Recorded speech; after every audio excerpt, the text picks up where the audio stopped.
Hey there. Tonight we're exploring how the American post office stitched the countryside together, from candlelit post riders to rural free delivery. The truth is, the Pony Express was a blip. The quiet revolution came along muddy star routes to a tin mailbox at the farm gate. If these stories help you unwind, I'd love a quick like or subscribe, but only if they're genuinely working for you. I'm curious where in the world you're listening from, so drop your location and local time in the comments. It's amazing seeing our little community span the globe through these historical tales. Now settle in, maybe turn on some white noise, or grab your favorite blanket, and let's drift into tonight's story together. The biggest delivery revolution in American history arrived not by startup app, gold rush stagecoach, or leather-vested cowboy, but by a government promise. In 1896, the United States quietly vowed to show up at farm gates all over the country nearly every day, bring the outside world along in a canvas sack, and charge nothing extra for the trip. Rural free delivery did not just bring letters. It rewired markets, bulldozed mud into roads, short-circuited rural isolation, and turned a national myth about rugged self-reliance into a far more interesting story about shared infrastructure. This system had a prequel centuries deep. Colonial mail stumbled into life under a royal patent in 1692, when Thomas Neal got the right to run the American posts. By 1707, a deputy postmaster general oversaw the colonies for the British Post Office, and by 1737, Benjamin Franklin, yes that one, managed the mail. In Philadelphia, as deputy postmaster general for British North America in 1753, Franklin ran the post the way a scientist runs a lab. He timed mail riders, mapped the fastest roads, and made pamphlets move like electricity. The route from New York to Philadelphia shrank from days to hours under his tweaks. Then imperial politics blew it up. He was dismissed in 1774. His career as imperial civil servant swapped for revolutionary. The Continental Congress created an American post office on July 26, 1775, and put Franklin back at the top as the first postmaster general. The founding generation gave the post an ambitious job description. The post office would not just carry letters for elites. It would knit the country with information, particularly newspapers.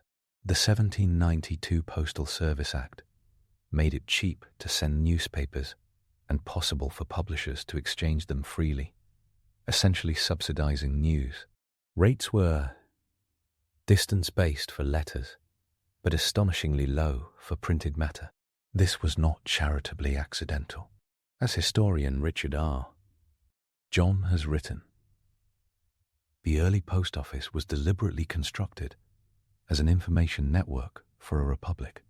In the early 1800s, the newspapers and the mail formed a meme machine, so fast that even modern social feeds would nod in respect.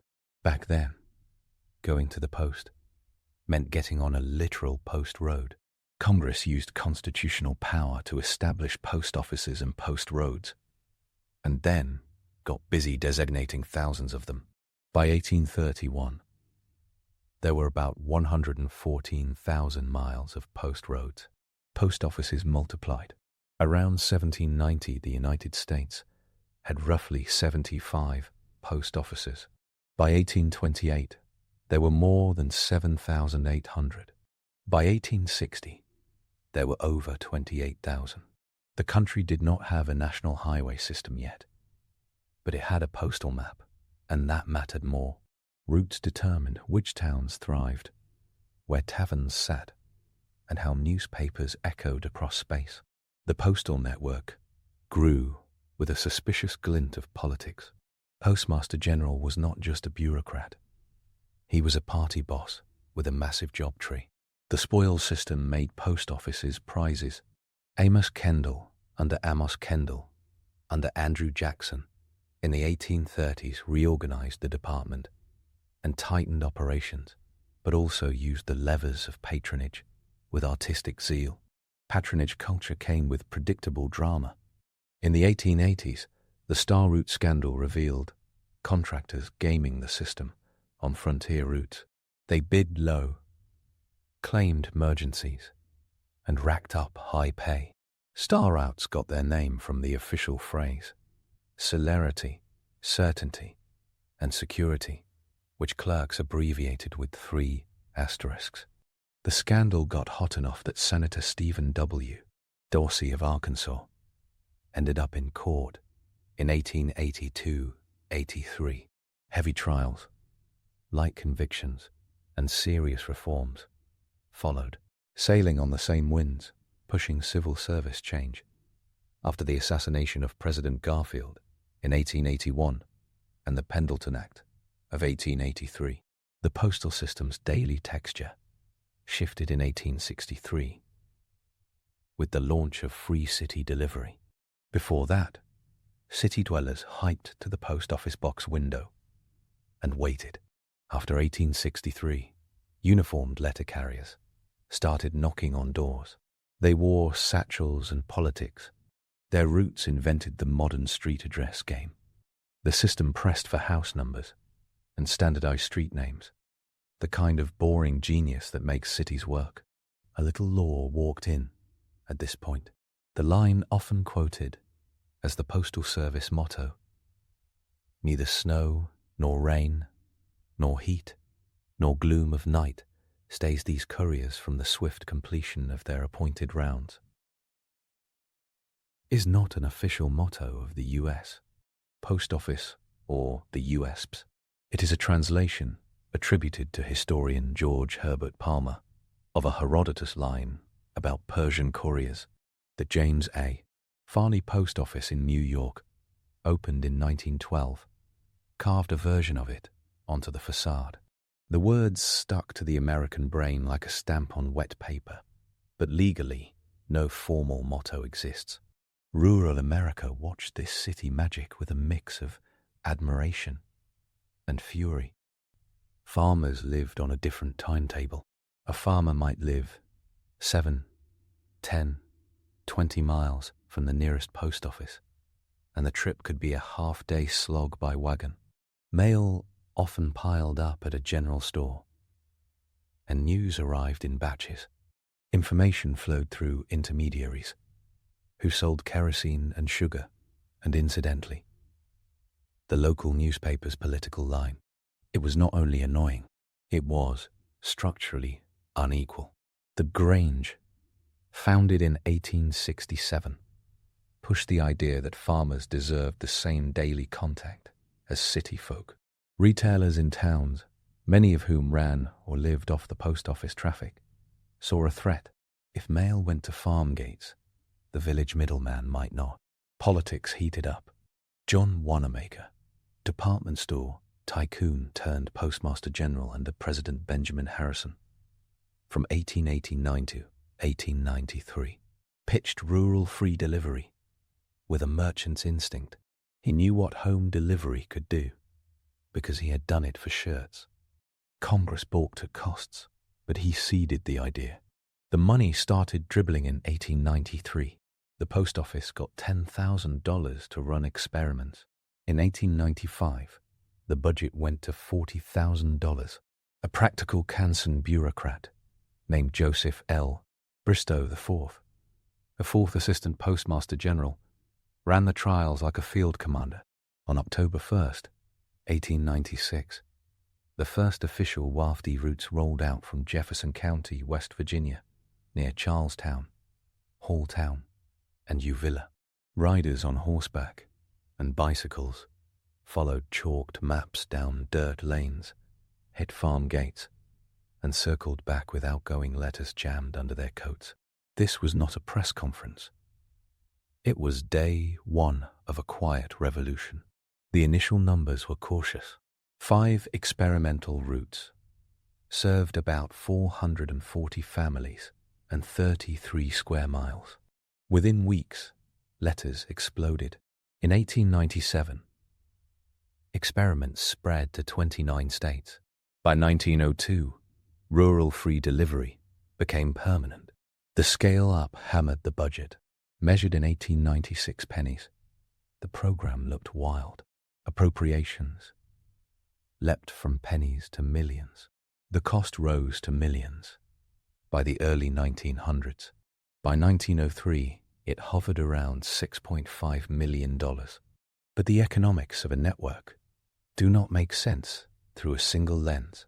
A farmer who no longer spent half a day every week riding to town could spend those hours increasing output. Market data moved faster. Seeds and equipment became catalog orders instead of favors. The savings spilled across entire counties. It changed roads. First, rural free delivery carriers had to reach people, which meant they needed roads.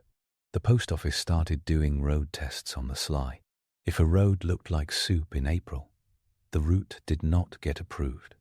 Local governments and farmers reacted by forming good roads committees, often allied with the Bicyclists' League of American Wheelmen from the 1880s, and later with Ford driving boosters. Steel tires insisted on gravel. The post office thus bent transportation policy with a pelting of letters, as Wayne E. Fuller argued in Rafty, The Changing Face of Rural America. Carriers became blunt instruments of modernization. They did not ask politely. They refused to go where the wagon sank. Townships hauled logs and crushed rock because they wanted the day's news and the mail-order catalogs to arrive. The rural carrier's job combined delivery work with neighborly lifeline. These carriers sold stamps, provided money orders, acted as rolling post offices on wheels and hooves.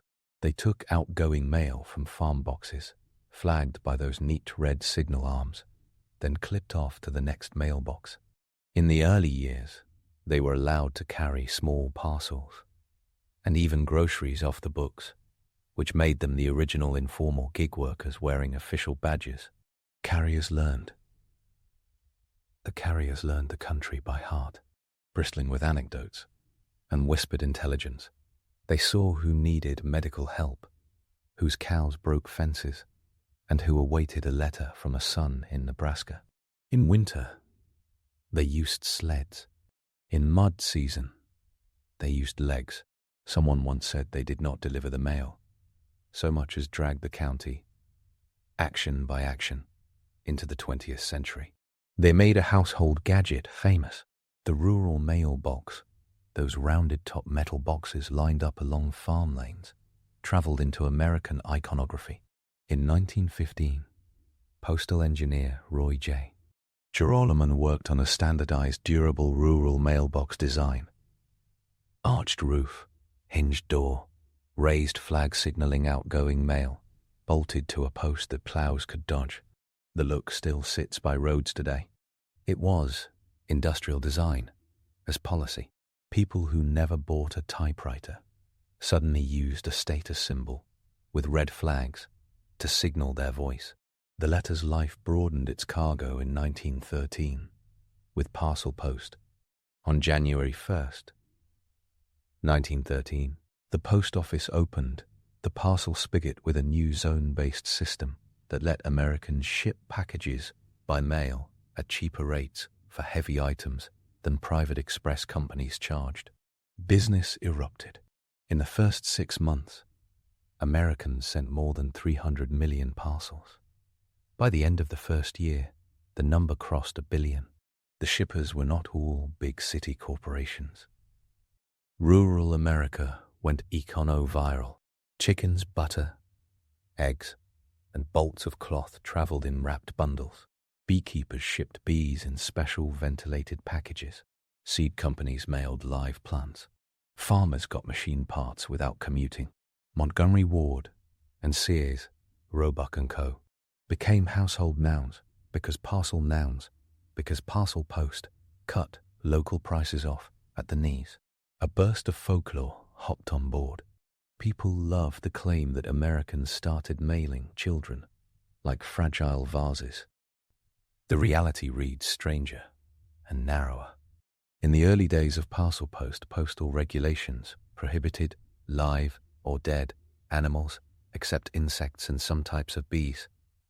But clarity about transporting humans lagged by a hair. There were a handful of documented cases in 1913, 1915, where parents in rural areas paid postage and asked a local rural carrier, often a relative, to carry a child to a nearby town's grandparent, with postage sometimes literally pinned to a coat. One widely retold case involves May Pierstorff of Idaho in 1914. Another involved an infant in Ohio in early 1913 carried by a rural carrier who knew the family for 15 cents in stamps and $50 of insurance. Postal officials quickly shut that door. Human beings did not qualify as mailable matter, regardless of weight. The myth that America commonly mailed children stands because it sounds deliciously absurd. The documentation says it happened a few times at the tangled beginning, and then the rules came down like a bag slam on a sorting rack. The Smithsonian's National Postal Museum and the USP's Historian's Office have written about it with admirable patience, and the conclusion lands the same. Funny story, tiny sample, swift stop. More quietly, parcel post made the rural home into an office. People ordered books, radios, and whole houses. Between 1908 and 1940, Sears shipped kit homes by rail and truck with instructions as crisp as their drawstring catalogue copy. Parcel post could not move an entire bungalow, but it did ferry thousands of parts for life's smaller builds. It democratized access to choice. A farmer in Kansas in 1915 got to decide which brand of ankle boots to buy, not which ones the local store had in stock. That shift would rattle every country town budget in America. Transportation tech kept pinwheeling. The railway mail service, born in the 1860s, made trains into rolling post offices. Clerks sorted letters en route in swaying cars, pitching missives into pigeonholes at speeds that would terrify a modern safety officer. Any third grader who has ever tried to alphabetize flashcards in a moving school bus can feel a fraction of the skill required. Robbery dramas sometimes attached to this service. The D'Artremont brothers' 1923 robbery of a Southern Pacific mail train in the Siskiyou Mountains ended in disaster and murder. The Postal Inspection Service turned up the investigative heat. Postal inspectors had been around since the early 1800s, first as special agents by 1830, then renamed in 1877 as the United States Postal Inspection Service, one of the oldest federal law enforcement agencies. They chased down swindlers, dynamiters, pornographers under the 1873 Comstock Act, and any fool who thought bursting a mail car would end well. Airmail turned letters into early adopters of aviation. On May 15, 1918, the first regular U.S. airmail route took off between Washington, D.C., Philadelphia, and New York with Army Air Service pilots flying Curtiss Gen 4 Jenny biplanes. The first pilot, Lieutenant George L. Boyle, famously launched from Washington, D.C., then flew the wrong way and crash-landed in a field. The stunt survived the faceplant and became a service. In August 1918, the post office took over from the Army. The 1925 Kelly Act farmed out airmail to private carriers, a fascinating test of market building by guaranteed government contracts. In 1930, Postmaster General Walter Folger Brown engineered consolidation contracts in what critics called the Spoils Conference. And in 1934, President Franklin D. Roosevelt cancelled all airmail contracts after allegations of favoritism. For a few chaotic months, Army pilots flew airmail in winter storms, with tragic results. New competitive contracts followed under tighter rules. By mid-century, air carriage became so normal that in 1975, the separate domestic airmail designation disappeared. First class moved by the fastest practical method. The sky turned into just another road. War layered new systems onto the old. During World War II, Vinail, short for Victory Mail, shrank soldiers' letters onto microfilm so 1,000 could fit in a sack. The microfilm got printed back onto paper near the destination. It saved cargo space. The letters created a trail of love and fear from Omaha to Anzio. Rural carriers delivered those micro-photographs to farmhouses where the ink told stories no broadcast could carry. Politics kept stirring the mail. Progressive-era leaders saw the post as a social lever. The 1911 postal savings system gave small savers a safe, government-backed place to bank, a little insurance against failing rural banks. It lasted until 1966. Postal money orders started in 1864, turning the mail into financial plumbing. On the other side of the political spectrum, the franking privilege sparked constant grumbling. Since 1775, certain public officials could send mail without postage by signing their name. In the 19th century, many considered it a fair exchange for public communication. In the 20th, it morphed into an incumbency booster. Franking rules tightened and loosened with partisan weather. No matter the season, it reminded people that the post office sat at the hinge between speech and state. Democracy in the mail hit a harsher note in the Jim Crow era. Hundreds of African-American postmasters served during and after Reconstruction, running offices that symbolized citizenship. Waves of white supremacist backlash took aim at them. Minnie M. Cox, a black postmistress in Indianola, Mississippi, appointed in 1891 and reappointed in 1900, faced escalating harassment. In late 1902, under threats of violence, she tried to resign. President Theodore Roosevelt refused to accept. Instead, he closed the Indianola post office in January 1903 and routed residents to a nearby town, ordering that salaries continue to be paid as if the office still functioned. It was a symbolic punchback. It could not end the era's terrorism, but it nailed a sign to the door.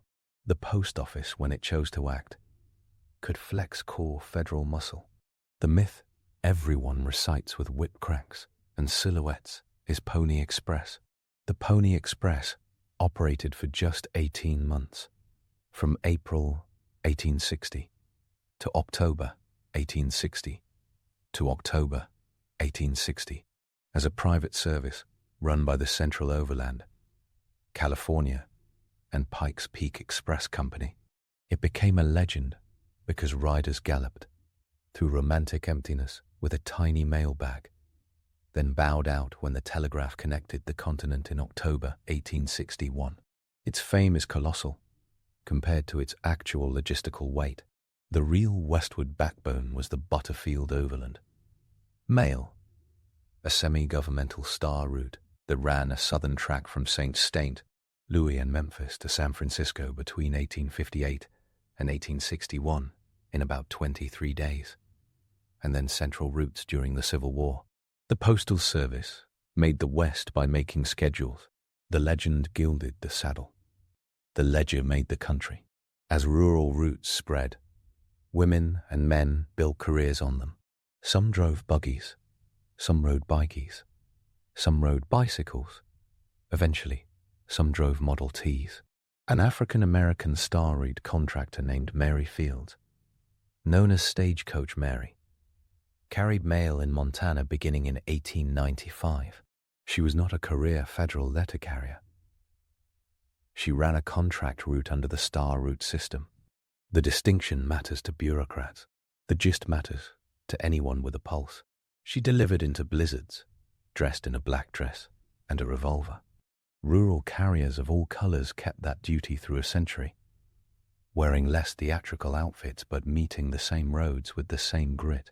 By 1905, the roster counted tens of thousands of routes, surpassing tens of thousands of routes, surpassing 32,000 within a decade of the experiment's launch. The National Rural Letter Carriers Association began in 1903, bargaining for riders whose workdays could stretch 40 miles of bad road long. Rural carriers were paid by route length and stop count, not by punch clock, which meant the fight for fair mapping and up-to-date measurements became eternal. The city carriers formed the National Association of Letter Carriers in 1889, with similar complaints in different shoes. These unions mattered more than most Americans realize. Daily home delivery changed how information moved, even more than how goods moved. Low postal rates for newspapers survived through the 19th century. A few cents moved ideas across a continent. American information policy used the post office as a canal for civic content, and it worked. Americans became avid readers of letters, pamphlets, and papers because the state underwrote the movement, not with words but with nickels. Historian Paul Starr has called it a constitutional policy for a marketplace of ideas. The numbers show the scale. By the 1830s, newspapers often outnumbered private letters in the mailbags. Later, rural delivery brought metropolitan papers to farmhouses the same day or next. That tightened political loops, shaped elections, and collapsed some of the filters local paper editors had enjoyed. It was a democratization, powered by government shoe leather. Automation slouched toward the sorting floor. By the early 20th century, postal clerks threw letters in rickety frames until that frame became a blur. After World War II, machines learned to read. Sectional center facilities restructured sorting in the 1960s. On July 1st, 1963, 5-digit zip codes arrived, courtesy of Postmaster General J. Edward Day. The zoning improvement plan turned addresses into machine fodder and people into amateur coders of their own mail. Mr. Zip, a cartoon character with a permagrin, graced posters and stamp margins, urging Americans to use zip code. The 1983 Zip Plus 4 added 4 digits for even finer sorting, like a haircut that turned serviceable into sharp. The old manual throw did not vanish, but barcodes crept in during the 1980s with PostNet and later Intelligent Mail barcodes by the 2010s. Machines sorted by shape, weight, and code, and letters started flowing like steel across a mill. The look of the fleet became its own nostalgia. Grumman's long-life vehicle, the Levy, rolled out between 1987 and 1994 with right-hand drive and boxy charm, designed to last 24 years but run to 30 plus. The Levy became a mobile icon of elastic federal budgeting and squeaky doors. Rural carriers, unlike city carriers, often drove their own cars, sometimes right-hand drive imports to reach mailboxes, without leaning into the passenger seat and dislocating half a spine. The next generation delivery vehicle contract went to Oshkosh Defense in 2021 for a mixed internal combustion and electric fleet, later shifted toward more EVs under policy pushes and funding. The carrier's road keeps modernizing, although the road's ruts often feel familiar. The labor story snapped into focus in March 1970 when about 200,000 postal workers, fed up with stagnating wages and impossible workloads, walked off the job in what became the first national strike by federal employees. It started in New York City and spread fast. In a surreal blink, National Guardsmen tried to sort mail. That did not go well. Congress and the White House responded. The Postal Reorganization Act of August 1970 transformed the cabinet-level post office department into the United States Postal Service, starting July 1st, 1971. The new ASPS became an independent establishment of the executive branch, with a board of governors and more authority to run like a business, while still bound by a universal service obligation. Unions got collective bargaining rights over wages and working conditions. The Postmaster General stopped sitting in the President's cabinet and started running a gigantic hybrid of public mandate and corporate governance. That strange civic corporation survived oil shocks, email, anthrax, and pandemics. Anthrax in 2001 targeted news media and members of Congress, but mail handlers bore the brunt. 2 postal workers in Washington, D.C., Joseph Kersine Jr. and Thomas Morris Jr., died after inhaling spores in a postal facility at Brentwood. Postal employees across the country sorted through fear and plastic-wrapped caution. New equipment arrived to irradiate mail and detect biohazards. Security turned visible. The quiet trust of the mailbox had been scarred before by robbers and con artists. Now microbes gave it sharper edges. The 21st century squeezed mail volumes. First-class stamped letters peaked around 2001 and began a long decline as email flanked them. Packages, on the other hand, surged. E-commerce required a last mile, and USPS owned the last mile in every zip. Sunday deliveries. Once heresy became normal for packages after 2013 in some areas. The Postal Accountability and Enhancement Act of 2006 imposed an unusual pre-funding mandate on retiree health benefits, creating stressed finances for years. The Postal Service Reform Act of 2022 rolled back pre-funding and integrated retirees into Medicare, easing pressure. Deeper reforms still roam the think tanks. People argue about network rights and rates with the tonal intensity of sports fans because they can sense the stakes hiding under acronyms. In 2020, the pandemic shoved even more weight onto mail trucks. The USPs delivered an estimated 135 million ballots between September and December 2020. Internal performance data show on-time delivery percentages for ballots above 99% for inbound ballots to election officials closer to election day. The number changes by region and day, but the big lesson was consistent. The old pipes worked under load. In 2022, the USPs mailed hundreds of millions of free COVID-19 rapid test kits to households in a wildly visible demonstration of what national infrastructure can mean in sneakers. Rural mail carriers kept grocery packages, medicines, and election materials moving through regions where broadband faltered and Amazon vans feared gravel. Rural free delivery still shadows every rural address. The structure looks dated and quietly revolutionary at once. In the 1890s, the argument against off-ed framed farmers as selfish framed farmers as selfish for demanding door-to-door service their town cousins got. The argument for RFE2 framed it as a correction.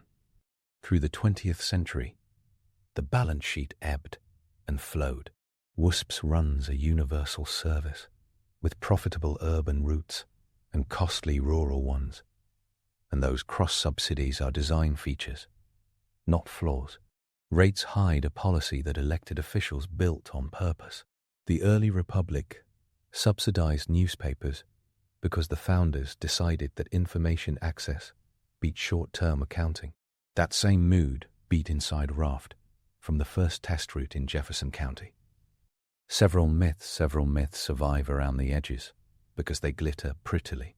The Pony Express myth, addressed already, thrives because horses beat spreadsheets in charisma contests every time. The Male Children story survives because it lands like a bedtime story, told by a mischievous uncle. The official motto persists because the Farley post office inscription reads like Olympus wrote it. Another myth deserves a gentle retirement. People say the post office has always lost money. Historically, the post office department, in the 19th century, often ran deficits, then sometimes surpluses, depending on congressional rate setting and investment decisions. The department was never configured as a for-profit firm. It was a communications utility. USPS today runs under a cost recovery model, but with congressional constraints, political rate oversight by the Postal Regulatory Commission, universal service obligations without line-item subsidies for most operations, and legacy costs. A perfect corporate P&L was never the point. The point was that somebody, often a government in a democratic society, decided that a letter to a farmhouse deserved to be as normal as a letter to a brownstone. The post office also built American art on the sly. In the 1930s and early 1940s, the Treasury section of painting and sculpture, later called the section of fine arts, commissioned more than 1,300 murals and 300 sculptures for post offices. These public artworks, often painted on local walls by local artists, told stories of ploughing fields, building bridges, and holding town meetings. Rural patrons went to get stamps and ended up living inside a New Deal civics lesson. Many of those murals still sit above service windows, a visual reminder that the post office was not just logistics, but community. Another cultural cameo wears a collar. Owney, a scruffy terrier from Albany, New York, adopted the mail in 1888. He took to riding with mailbags on trains, collecting baggage tags, until he rattled like chainmail. Postal clerks adored him as a good luck charm for the railway mail service. When Owney died in 1897, his body was preserved at the Smithsonian, and he still stands there, proof that mascots choose their jobs. Addresses evolved with the country. Rural addresses in the 20th century lived as Route 2, Box 30, 6 inches, on letters. In recent decades, many rural counties adopted 911 addressing systems, replacing route and box with full street names and numbers to help emergency responders. Rural free delivery kept up, slowly and persistently, with the needs of 21st century dispatchers. Not just 19th century dispatchers. Not just 19th century postmasters. The red flag on the mailbox still flips up, like an analog send button. Behind the flag sits scanning equipment, optical character readers, and geocoded maps that would look like sorcery to Joseph Bristow. RFD, even tied into horticulture in a way that smells like fresh soil. Starting in the 1860s, the federal government distributed free seeds to farmers through members of Congress, and later through the Department of Agriculture,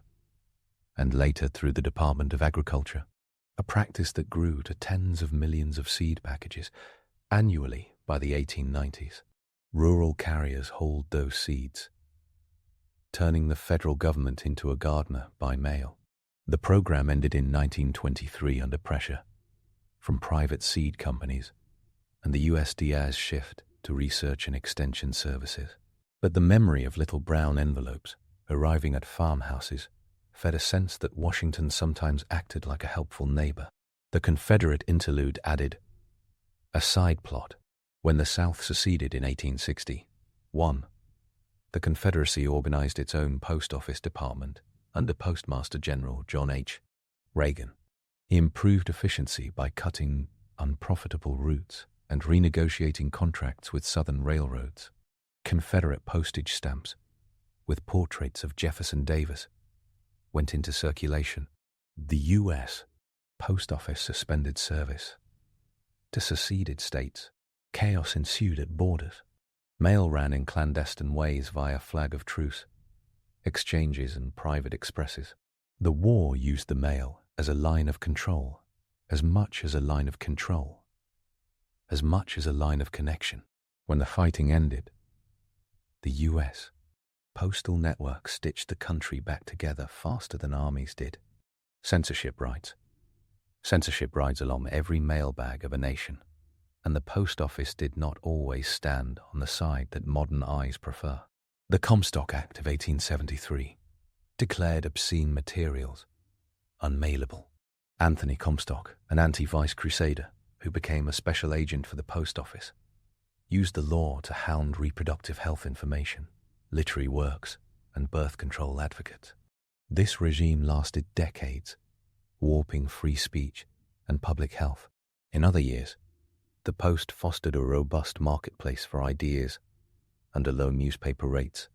The institution contained both impulses at different times because the institution reflected the country's politics, not a saint in a blue-grey uniform. A surprising quiet superpower of the postal world has been address standardization. The quiet requires emphasis. Nothing looks duller than a standard. Yet that dullness makes modern life function.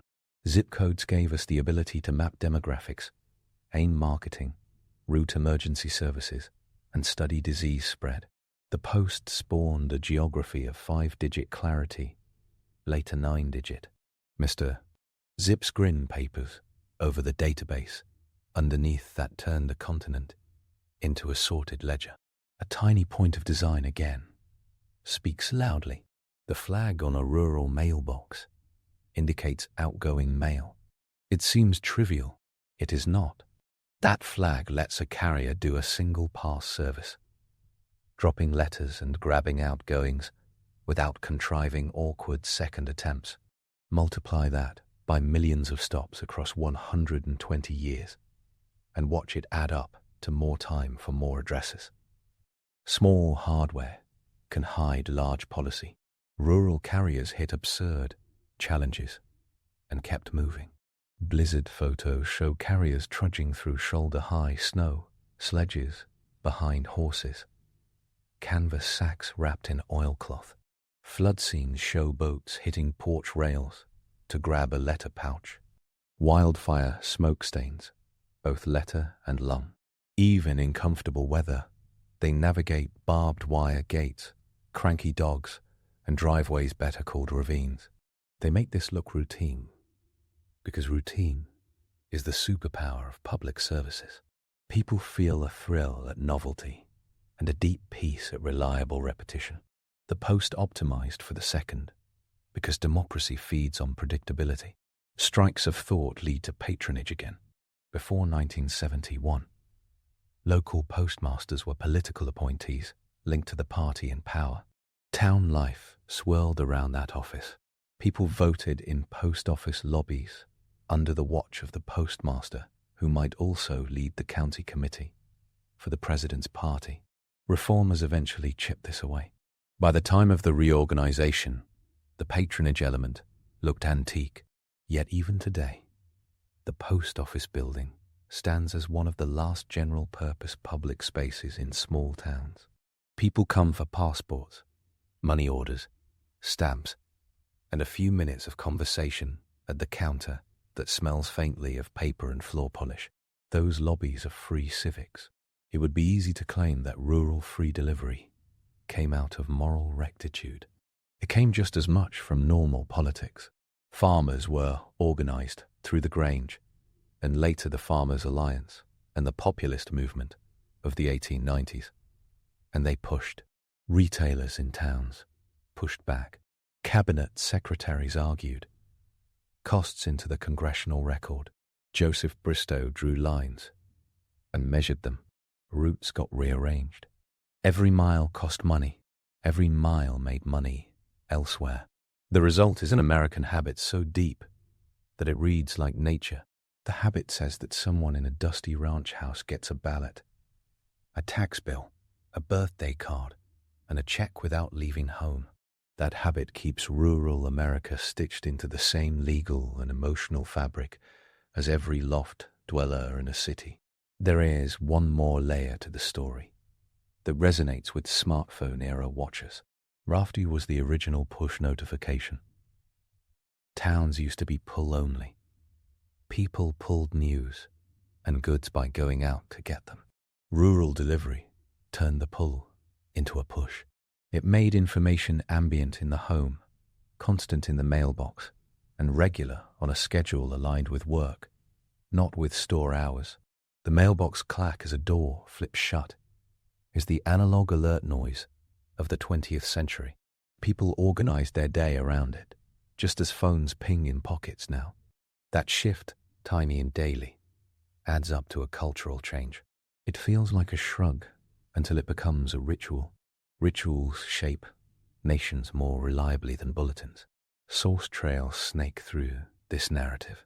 The USP's historians, United States Postal Service, and American history provides an official arc and many of the dates. The National Postal Museum's exhibits on Auni Parcel Post and Mr. Zip Ad Texture. Richard R. John spreading the news shows the early post office as media infrastructure. Wayne Fuller's work on Ref D lays out the rural revolution. Paul Starr underlines policy choices about information. Government reports on postal appropriations in the 1890s read like spreadsheets of impatience. The 1970 strikes coverage and the Postal Reorganization Act, legislative text close a circle that started in 1775. The roads built for mail now carry kids to school and relief supplies after storms. The post roads of the 1830s became segments of U.S. highways and interstates. The star routes, born of celerity, certainty, and security, became contract routes that now carry packages in white vans with magnetic clipboards. The good roads movement that rural carriers prodded grew into modern departments of transportation. Sears catalogs by parcel post trained a nation to expect doorstep commerce long before web browsers learned to count clicks. Zip codes powered databases. Rural free delivery set a precedent that a federal service can flatly promise to reach everyone at the same price and keep that promise most of the time for more than a century. The history is tidy in hindsight and messy up close. Fraudsters and heroes shared letters acts. Biases and ideals ran in the same race. The government spent too much on some routes and not enough on others. Then adjusted. A postmaster in a small town tried to angle for a friend's star route contract, while a rural carrier, out in the rain, sold a stamp to a widow who hated leaving her kitchen. Both scenes are true. The honor, averaged, landed in a good place.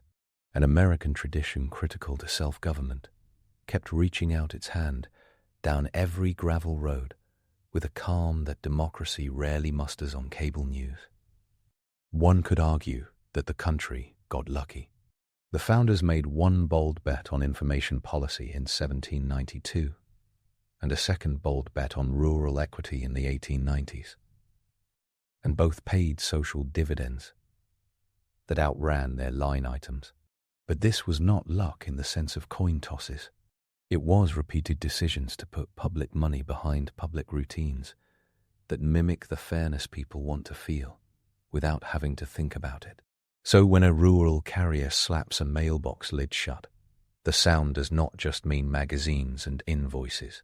It means a promise made in acts, budgets, and shoe leather, repeated every weekday, 6 days out of 7, year after year, across snow and mud. From West Virginia in 1896 to anywhere a red flag flips up today. Moving on, our next tale is titled Day in the Life of a Why You Wouldn't Last a Day. You make it 10 steps into the workshop before realizing every romantic thing you've ever believed about Renaissance sculpture is allergic to oxygen. This isn't a quiet studio where genius whispers to stone. It's heavy industry with better pry. Dawn, Florence. The air is already chalk. You're squinting into a room that's basically a quarry with walls. The floor is a fossilized ocean of marble chips. Hammers are going, not lightly. We're talking blunt percussion, a steady, furious tattoo that hits you right in the molars. You step in, and your shoes disappear under white shrapnel. Oh, your first myth shatters. The artist alone with his block. Cute, but no. Real workshops run like shipyards, teams, routines, accounting books, apprentices who started at 12, guild rules, pay by the day or by the piece, and the clock is always on. Renaissance workdays start at first light and end when you can't see your own fingers. Summer day, you're here for 12 to 14 hours. Winter, maybe 9. Either way, there's no creative warm-up. You're immediately volunteered for the glamorous job, moving a 2-ton marble block with 25 feet of rope and 2 cracked planks. And if you flinch at the word hernia, congratulations, you can see the future. That block didn't just appear. It's Carrara marble, quarried up in the Apon Alps. Picture men, 60 miles from here, riding stone sledges down slick, soap-wet tracks on the mountainside, relying on gravity and prayer. They call that run the lizard. Get it wrong, and a 4-ton cube keeps going until it meets the next century. Then it crawls by cart to the coast, onto a barge, up the Arno, offloaded and dragged by oxen through Florence's streets. This is logistics fit for a military campaign.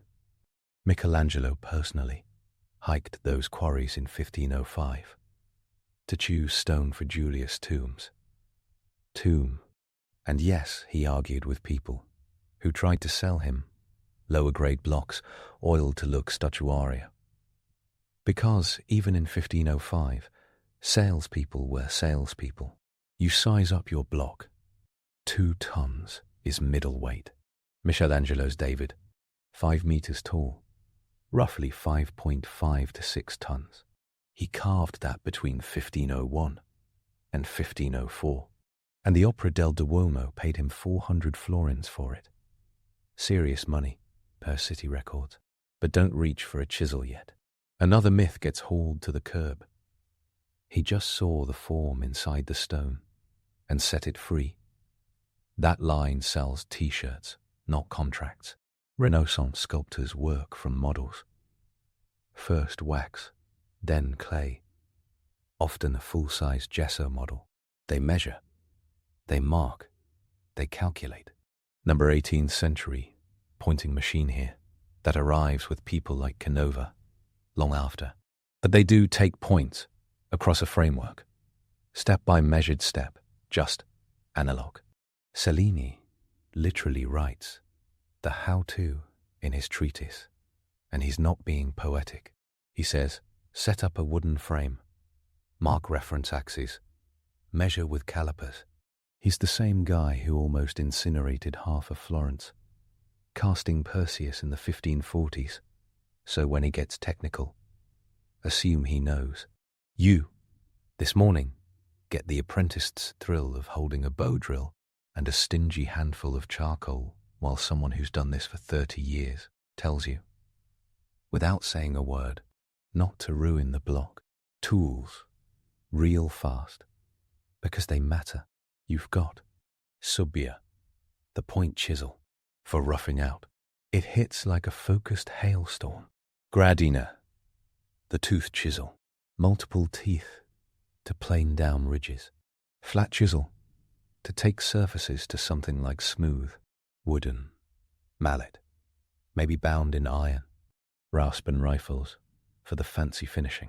Bow drill, for deep, tight holes. Compasses and calipers for measuring. Obsessively. Abrasives. Sandstone, pumice from Lipari, emery from Naxos, and a forge nearby, because chisels dull, in minutes, and need constant retempering. This is not optional. Marble eats steel like pasta. You're thinking you'll start carving. Not yet. You spend the first 2 hours setting the block. Wedges, levers, crowbars, a hemp rope that looks like it used to be a ship's anchor line. These workshops use wooden cranes, capstans, gin poles, treadwheels. In bigger yards, Brunelleschi tricked out entire construction sites with machines. Here, it's more basic. If you can't roll this thing on a log, it isn't moving. Not fast, anyway. The block inches, you sweat, and you learn the first rule of marble. It has a grain. Carrara's made of metamorphic crystals that remember. They used to be limestone. Carve against that grain, and it flakes. Real heartbreak shows up as a crack that runs right across a face you spent a month shaping. That's why quarries are a religion. And inspection is survival. By mid-morning, the shop is in full swing. Noise isn't quite the right word. It's a geography. 2 carvers' rhythm on the left. Bang, bang, bang, bang. One on the right, doing the slow, patient tap, tap, tap of a gradina. The bow drill whining in a corner. Rasp scrape along a torso in the making. Each station is a different phase of life. This is not art as you were sold it. It's a line, like a Renaissance version of a factory, and everybody knows their place. The idea that one master made a major piece alone, start to finish, belongs in the charming bedtime story section. Sure, sometimes a star insists on riding solo, but most of the time, assistants rough out from the model. You or someone like you spends weeks turning ridges to planes, and the master sweeps in to do the hands, the face, and the final magic. The receipts say so. Look into the Opera del Duomo, account books for Santa Maria del Fiore, and you see day wages for Scalpellini. Stonecutters coming in at 10 to 15 soldi per day for skilled workers in the 15th century. Food money, not fame, and they earn every coin. You finally pick up the subbia. This is the part every textbook sprints past, because it's not photogenic. You hold the chisel in your left hand. No, not delicate. You choke up on it, and the mallet in your right. You do not swing wildly. You aim like a metronome, 2 strikes per second. You can get there. Good carvers sit at a fast, steady 60, 100 strikes a minute, but you aren't good yet, so you hit at something like 40. Every blow counts. There's a right sound and a wrong one. The right one is crisp, a pock that tells you you're removing material and not starting a fracture line that will one day make a cherub's nose fall off in a church. You remember that cute myth of the marble revealing the form. It feels true when the block starts to turn from a lump to something. Except you know right there in your other hand, you're holding calipers and comparing 65 mm from this line to the ridge. Check it again. If you're off by 3 mm now, you'll commit a crime against symmetry later. Renaissance sculpture is debt paid in millimeters. By the way, protective gear, no. Spectacles exist by the 13th century. But safety glasses aren't a thing. Dust masks. Try a rag if you're lucky and a cough if you're lucky.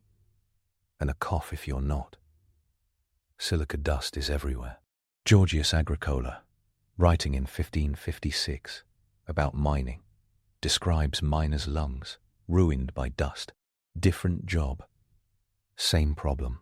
Nobody in this room is living to 90 with clear sinuses.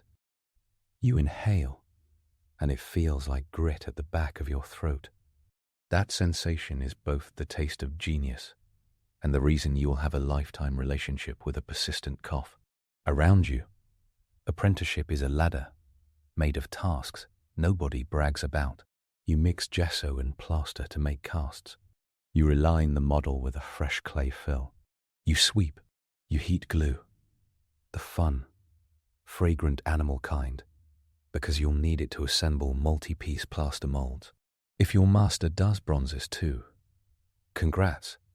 You're stirring a pot of wax like it's dinner. The bozzito, the wax sketch, is how ideas start. The clay modello, often life-size, is how an idea becomes a job. Draw, model, measure, mark, smack, repeat. There are rules to what you can make. Guilds run cities.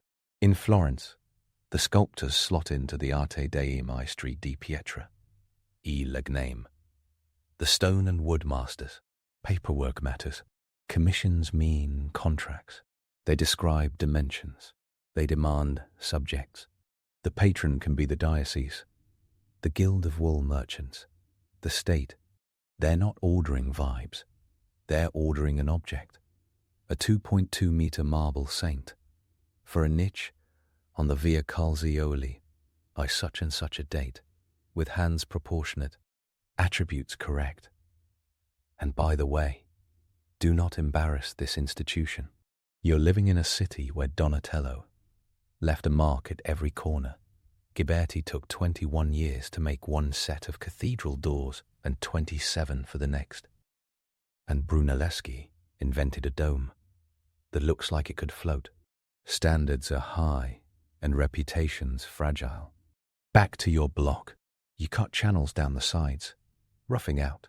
These are deep, vertical furrows that let you remove big chunks with a wedge called a pitching tool.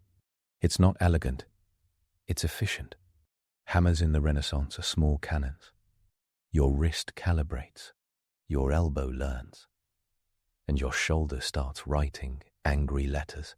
You break to sharpen tools because steel edges hate marble. The workshop's forge is insurance. Heat to red, quench to harden, temper to tough. Overheat, and it turns brittle. Underheat, and it mushrooms flat. People get weirdly spiritual about their chisels. They know the feel of the good one like a musician knows a favorite bow. You switch to the gradina, multi-toothed. The surface changes. Where the point chisel made, stone look like a mountain after a rock slide. The gradina makes it look like combed hair. Ridges become planes. Planes suggest muscle. Muscle suggests a body in a pose the client requested. There's a reason apprentices train on drapery. Mistake a fold, and the eye forgives you. Carve a neck wrong, and everyone notices from across the piazza. Let's knock down another myth while your wrist goes to jelly. Sculptors do not spend all day working on the most creative parts. The heart of the day is geometry, married to percussion. A Renaissance master will sometimes take the final passes alone, but the road to that pass is chopped by a crew. Ghiberti's doors had a whole workshop. Verrocchio's shop in the 1470s turned out painters and sculptors like a talent farm. Leonardo worked there. So did Perugino and Lorenzo di Credi. Donatello collaborated with Michelozzo. Cellini had an army helping on Perseus. You're inside a machine that turns time and sweat into stone that looks alive. Midday sneaks up and nobody calls lunch. People just drift for bread, olives, and a measure of wine. Not the fancy stuff. The wage gets you 10 to 15 soldi a day if you're skilled, maybe less if you're new. Break that into bread, rent, and the occasional piece of salted fish, and the math gets strict. The fantasy of the starving artist is a later invention. In 1500, you starve, you die. The city's economy is roaring. Textiles, banking, arms, paper, and arms, paper. And artisans ride that wave so long as they stay useful. Your bosses pay by progress. They record it. The Medici pay so they can point to a statue and say, "This proves we are legitimate on earth, and, by extension, in heaven." You decide how pure that feels when you lay down at night with marble grit in your hair. Back in the room, afternoon means more control. The subia goes down, the gradina stays, and the flat chisel starts making an appearance. You're carving flesh from softness that isn't soft. If your master's style follows Donatello's realism, You're shaving surfaces to whisper thin. If it's more classical, you're smoothing long arcs and idealizing muscle, like the antique fragments in the Medici courtyard. Time to talk eyes, because they're where statues live or die. Ancient Roman sculptors often drilled deep pupils and cut shallow, crescent irises to catch light. Renaissance artists study that. You see the bow drill come out, spin, grind, water drips. You terrified to sneeze. A good eye in marble is a geometry of shadow. Too deep, and your figure looks startled. Too shallow, and it's dead. Many eyes you admire have minute, faceted planes cut around them. That's not just style, it's optics. The bow drill has other jobs. Hair curls, beads threaded around, a saint's cloak, pierces where your chisel can't reach. You load the drill tip with emery, and the thing whines like someone filed a violin. At this point in the day, your brain floats 6 inches behind your skull, and your hands do things while you remember random gossip about how Michelangelo sometimes left his stone non finito, half emerged, because he believed in revealing vitality. That's a story people love. It sounds like magic. Also, it looks incredible in person. But look closely at those unfinished slaves in the academia, and you see chisel marks that tell a different story too. Measuring, points taken, a system. The romance and the math live next door. Right about now, your head tries to float out the window, and you consider the dust. Renaissance workshops were not white paradise clean. They're loud, dirty, dangerous. Open flames in a corner for the forge. Glue boiling, which smells like a tannery moved into your throat. Wood everywhere for models, supports, and tools. Marble shards as sharp as razors. No steel-toed boots. Every footstep is a gamble. You hear the occasional crash when someone loses a block of waste, and then a sound older than history. Everybody pauses, checks if you're alive, and then the rhythm restarts. The guild statutes don't include a section called emotional support, but you can read between the lines. Here comes a detour your lungs don't want, but your head needs. Bronze. Even if your workshop doesn't cast, it models for casting. You see a wax figure on a table across the room, glistening, perfect. It's a bozzetto that might never leave wax if the commission changes. Or it becomes the heart of a lost wax cast. Cellini's account of casting Perseus around 1549 is a disaster movie you can't look away from. He described the mold cracking, the furnace faltering, and throwing his pewter plates into the alloy to make it flow. It barely worked. That's not self-promotion. That's proof that casting a life-size bronze in the Renaissance was like wrestling a dragon inside a kiln. And while bronze is out there boiling like a volcano, you are in here, carving a marble elbow thinking, I could chip this wrong and erase a month. Welcome to the spectrum of stress. Let's go in for a precise, unglamorous process. Note, because you are inside it, the way they transfer a model to stone before pointing machines.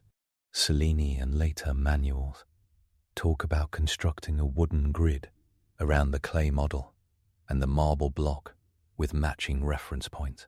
It's like mapping coordinates. They measure the distance from each point on the model to the grid, then reproduce those distances in corresponding points on the stone. Sometimes they hammer small iron pins into the stone at depth markers. You remove the rock around those markers until you meet them, then go deeper if needed. You can cite Vasari for plenty of breathless praise, but for nuts and bolts clarity, Cellini's the guy. Notice there is no mysticism in this. There's a process you would recognize today if you've ever used a 3D scanner, except now the scanner is human eyes, calipers, and wooden frames. Afternoon light in Florence slants like honey down the lane. You think about white marble the way modern museums show it. Pure, untouched. Marble as the original. Here comes another myth, unhappy to be exposed. The Renaissance didn't worship blank white the way we do. Antiquity was painted, often gaudily. Renaissance sculptors knew. They saw traces of pigment on ancient marbles. Now high Renaissance tastes leaned toward unpainted marble in many cases, especially for major works. But polychromy never vanished. Donatello polychromed wood.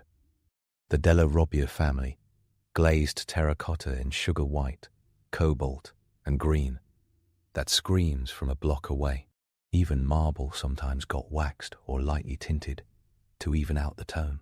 Some contracts explicitly allowed or required gilding on attributes. That saint with a golden halo, probably literally gold, at least on the rim.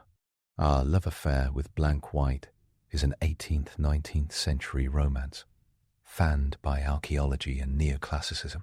You're in a city that likes its saints, with a bit of theatre. You're only mid-level in this shop, which means a chunk of your life is spent smoothing surfaces until your elbow begs for absolution. The rasps come out, heavy tooth first, then finer riflers that look like dental tools for giants. They turn stone into satin. Your fingernails go white with dust. Your skin, same. You're sweating through linen, and your hairline looks like a snowdrift. What's left of your hearing is negotiating a lease. If you've ever wondered why Renaissance sculptors in portraits look moody, it's probably because they lived inside an avalanche. Breaks are unofficial. You get water from a pail, and maybe a hunk of bread with beans. Someone brings up a rumor. Word filters through shops like this. Commissions delayed, patrons going bankrupt, war coming. The French have been in and out of Italy since 1494. The Spanish, the Germans, the Papal States. You carve a Madonna, and the city changes flags while you're still on the drapery. Michelangelo left Florence for Rome in 1505 to work for Julius II and his never-finished tomb, frankly the most cursed commission of the century. The contract got rewritten so many times it could have its own biography. Remember that next time you think your client's revisions are excessive. Now, the part that could save or destroy a month's work. Drilling for a pin. A marble hand is delicate. Fingers are fragile. Sometimes you reinforce a wrist or a connection with a metal pin and glue. Cellini describes using iron or copper pins. Centuries later, they'll use stainless steel, but you're stuck with what the forge gives. Drill too close to the surface. Cracks spread. Miss and you crater a knuckle. That fist you're carving is probably oversized if it's going high on a facade. Oh yes, size distortion is totally standard. Put a statue 15 meters above street level, and the head looks too small, the hands too small. Renaissance sculptors adjust. Don't trust your eye. Trust the math. Donatello exaggerated proportions. For viewing angle way before modern, forced perspective went viral. You wonder. Dust-caked to watch a senior hand finish a neck. The secret reveal. Dead flat surfaces are rare. Many smooth planes in marble are microfaceted. Tiny, nearly invisible planes catch light in a soft way. That glow you admire, it's not from endless polishing alone. It's from intentional geometry. And yes, they polish. Pumice brings the sheen. Emery bites. A slurry of water and fine abrasive smooths. Some finish with beeswax, warmed slightly, and buffed until it makes your statue look like it sweats under sun. If you want a 16th century hack, they even used a little Tripoli polishing earth, named after Tripoli, prized for its fine cut. The masters know exactly how much is too much. Over-polish, and you flatten forms. Lose crispness. Under-polish, and it looks chalky. This is where a master's hand sings loudly enough to drown out the chisel chorus. Let's put your day in perspective. The time between you tapping this morning and tapping tonight fits inside projects that last months, years, decades. Ghiberti's Gates of Paradise took 27 years. Big commissions in the Renaissance move at the speed of architecture. Read fiscal year plus infinity. A single day, like yours, barely shows on a timeline. But it's a critical day anyway, because everything depends on 1,000 small todays. You can't get to the luminous shoulder without this hour of turning a lump into a slope. At some point, a factor, the workshop's business brain, steps through, tracking progress. Measurement isn't just for art, it's for money. Contracts often pay in installments. 1/3 upon beginning, 1/3 at halfway, 1/3 at delivery, or some variant.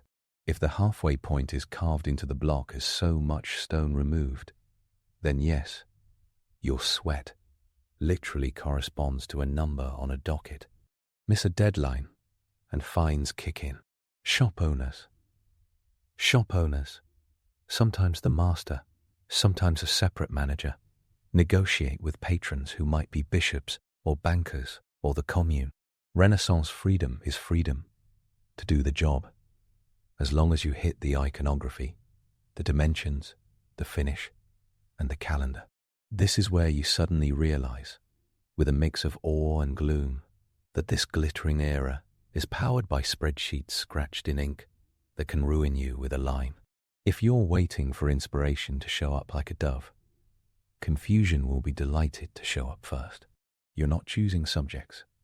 The subject is the Bible, the saints, mythological heroes, if it's a private palace. The language of hands means something. Open palm, humility, raised blessing, grasped attribute, identity. You aren't improvising. You're quoting a language carved into the city. Donatello says, "I did saint, mark for Orsa Miche," and suddenly every tailor in the guild nods, because Saint Mark stands in their niche with fabric falling from his hands, like real cloth and a beard that looks like it could teach philosophy. You're working in that long shadow. Keep up. By late afternoon, you're tired enough to make mistakes. The shop's master knows this, which is why the trickiest cuts cluster in the morning when focus is sharp. You play it safe and work the background, flattening stone behind the figure, creating that negative space that makes the limbs pop forward. Backgrounds matter. That's where chisels tell the story of labor. Look close at works in museums, and you can sometimes see different hands. A rougher texture here, a subtler transition there. If you know the language, you can read who did what, like handwriting. You catch reflection in a polished section and see your own face powdered like a sugared pastry. Laugh, cough, regret laughing because coughing feels like inhaling knives. Imagine doing this day after day for years. Hands swollen, nails blackened, hearing wearing thin, joints mutinous. Nobody writes poems about arteritis, but a lot of art is paid for in inflamed cartilage.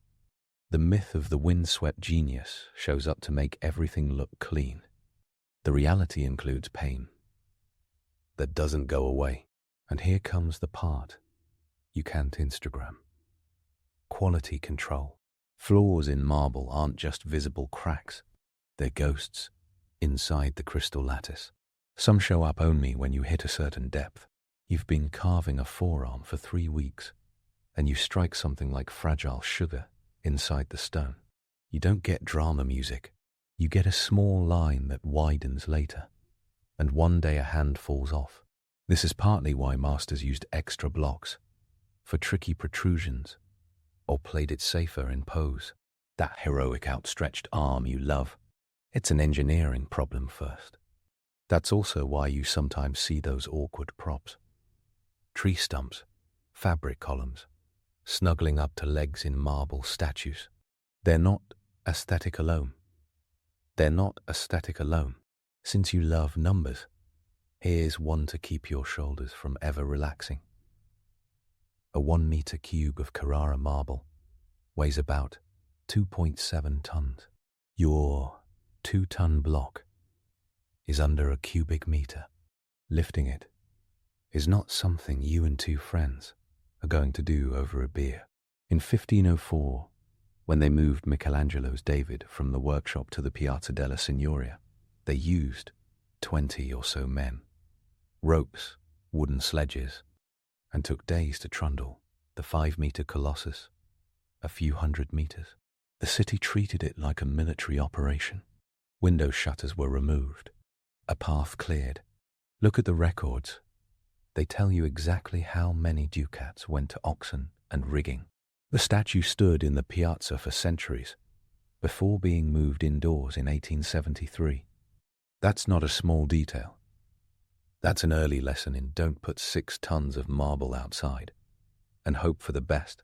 Evening is thinking about happening, and you're about to find out what you really did today, because now is when the workshop stops the Hammer Symphony and just looks. There's no applause, no speeches, just a minute where people with too much experience evaluate. A shoulder slope, slightly off. They see it. Your attempt at simplifying the hair made it look like wet pasta. They absolutely see it. You might spend tomorrow undoing 2 hours of this afternoon, because subtraction in stone is forever. Unlike painting, you can't fix it in post. If you can't fix it in post, you'll have to reimagine the pose or accept a compromise and pull a Donatello trick. Turn a flaw into style with sharp, purposeful tool marks that look like a decision, not an accident. That's not cheating. That's craft. As light dies, tools get put to bed. You take chisels to the forge. One last time, oil a wooden mallet that you'll have to replace in a year because it's mushroomed to the shape of your habits. Sweep the floor into a geological event and cover the block. The paranoia is justified. Dust, humidity, and an apprentice who trips in the morning can all ruin a surface. The shop ties cloth over, finish sections, like they're tucking in a child. This is how you protect the day's work from tomorrow's chaos. You want romantic? Fine. Picture you, exhausted, looking at a shoulder, your team carved from a mountain's face. It has a surface that drinks light. It feels like the thing inside is about to breathe. You see that and steal a little fuel from it. Here's the trick Renaissance artists knew and never stopped saying. In words like Vasari's Lives, talent isn't the rare thing. Discipline is. Patience is. The understanding that great art is essentially the sum of 1,000,000 correctly placed boring blows. That's the real secret. Vasari fusses over genius constantly, but the pages that matter talk about training. Beyond disegno, good drawing and labor. But this is also the moment to tell the truth, without a soft focus filter. You, as you are, would not last a day in here with the same poise as the people who actually did. They started at 12. They learned to draw before they touched a chisel. They learned to read a block like a doctor reads a patient. They got paid in soldi and retired with tendons that whistled when the weather changed. They built a city's skin. And when centuries later people brag about white galleries and timeless marble, those people are living on a myth that avoids the noise. Before you leave, note one last fact, dressed like a quirk. Not everything gets fully finished. Sometimes it's strategy. A statue 3 stories up doesn't need paws polished to satin. Sometimes it's style, non finito as a statement. The figure struggling out of the block, power implied by absence. Sometimes it's deadlines. Look for it. Next time you walk past a Renaissance facade, soft hair and glowing cheeks up top, but the back of the cloak roughed with gradina marks, lightly softened but not killed to glass. That's not laziness. That's resource management. Your master knows exactly where the eye goes. Now the shop bell goes, or the evening call floats across roofs, and the alley pulls a deep, smoky yawn. You leave chalk footprints all the way down the street. Your shoulder buzzes like a hive. Your palms feel tenderized. In a few hours, you'll rub tallow or oil into skin that stopped being surprised a long time ago. And tomorrow, you'll do it all again, starting with the dirty miracle of moving stone. You survived the day, barely. You didn't wreck the block. You didn't drop a chisel on your foot. You did not duel the furnace of a bronze poor like Cellini on his bad night. And you did not carve a David. You carved a slope on a shoulder. You got a surface right. That's a win here. In this world, a day is a single plane, cut true, and the reason you wouldn't last, because the Renaissance workshop asks for something modern life almost never demands from art. Industrial stamina. You either bring it every morning at first light, or the mountain wins. Everyone loves the myth of the sculptor pressing an ear to marble and hearing the angel whisper back. The reality is better and harder. The angel only speaks if you shut up and swing the mallet. Thousands of times, following a chalk line that Cellini could have drawn in his sleep. You can love the poetry, but you live on the math. You don't chisel a dream. You don't chisel a plan. One last look over your shoulder as twilight pours into that shop. Pick a name to thank. Vasari for telling the stories. Biased but invaluable. Cellini for leaving the manuals and the mayhem. The Opera del Duomo clerks for writing down every expense. Like history's unsung heroes, the anonymous Scalpellini, who turned centuries into statues. The quarrymen who risked their lives to slide blocks down mountains. The apprentices who learned to be precise, because guessing meant breaking what someone else could use. If you hear silence now, know that it's not really silence. It's 19,000 days like yours, stacked on top of each other, holding up Florence. Tomorrow, if you come back, you'll understand faster. Your wrist will remember. Your eyes will notice that the daylight is slightly bluer in the morning and slightly gold in the afternoon, and that finishing a cheek at 5 p.m. looks different than doing it at 10 a.m. Because light is a liar. You'll learn the names of a dozen floors in marble, and which swear words match each. You'll know by the sound if a blow is right. That's the price of entry. Hearing music in stone. But tonight, you earn the right to be tired, in the same way any person in this city who's building something has earned it. Close the door behind you. Don't look for a halo. Look at your hands. They tell the truth that the myths forgot. Renaissance sculpture is not miraculous. It's relentless, and it's the relentlessness that makes the miracle. For our next story, we explore the expansion and influence of the Han Dynasty. Rome hogs the headlines, but while senators bickered in togas, a dynasty in East Asia stitched together an empire with silk, bureaucracy, and blunt force. The Han made influence feel inevitable. They put their name on the majority ethnicity of China today, wrote the manuals for government that later dynasties cribbed shamelessly, and connected markets from the Yellow River to the Mediterranean with a logistics network so smooth it could have run same-day deliveries if someone had invented bubble wrap. It did not happen overnight. It happened because a man from the county of Pei stood up in 206 bars and said, in deeds rather than slogans, that the age of aristocratic warlords was done. He was Liu Ban, known posthumously as Emperor Gaozu of Han, a former minor official and sometime fugitive who won a civil war against the elite General Xiang Yu. The Han state he founded was born amid the rubble left behind by the Qin. The Qin had made China a single legal, standardized entity and terrified everyone in the process. The Han took that skeleton and taught it how to breathe without hyperventilating. They kept the counties and commanderies, the standardized weights and measures, the road system and postal relays, the centralized law. Then they turned the volume down.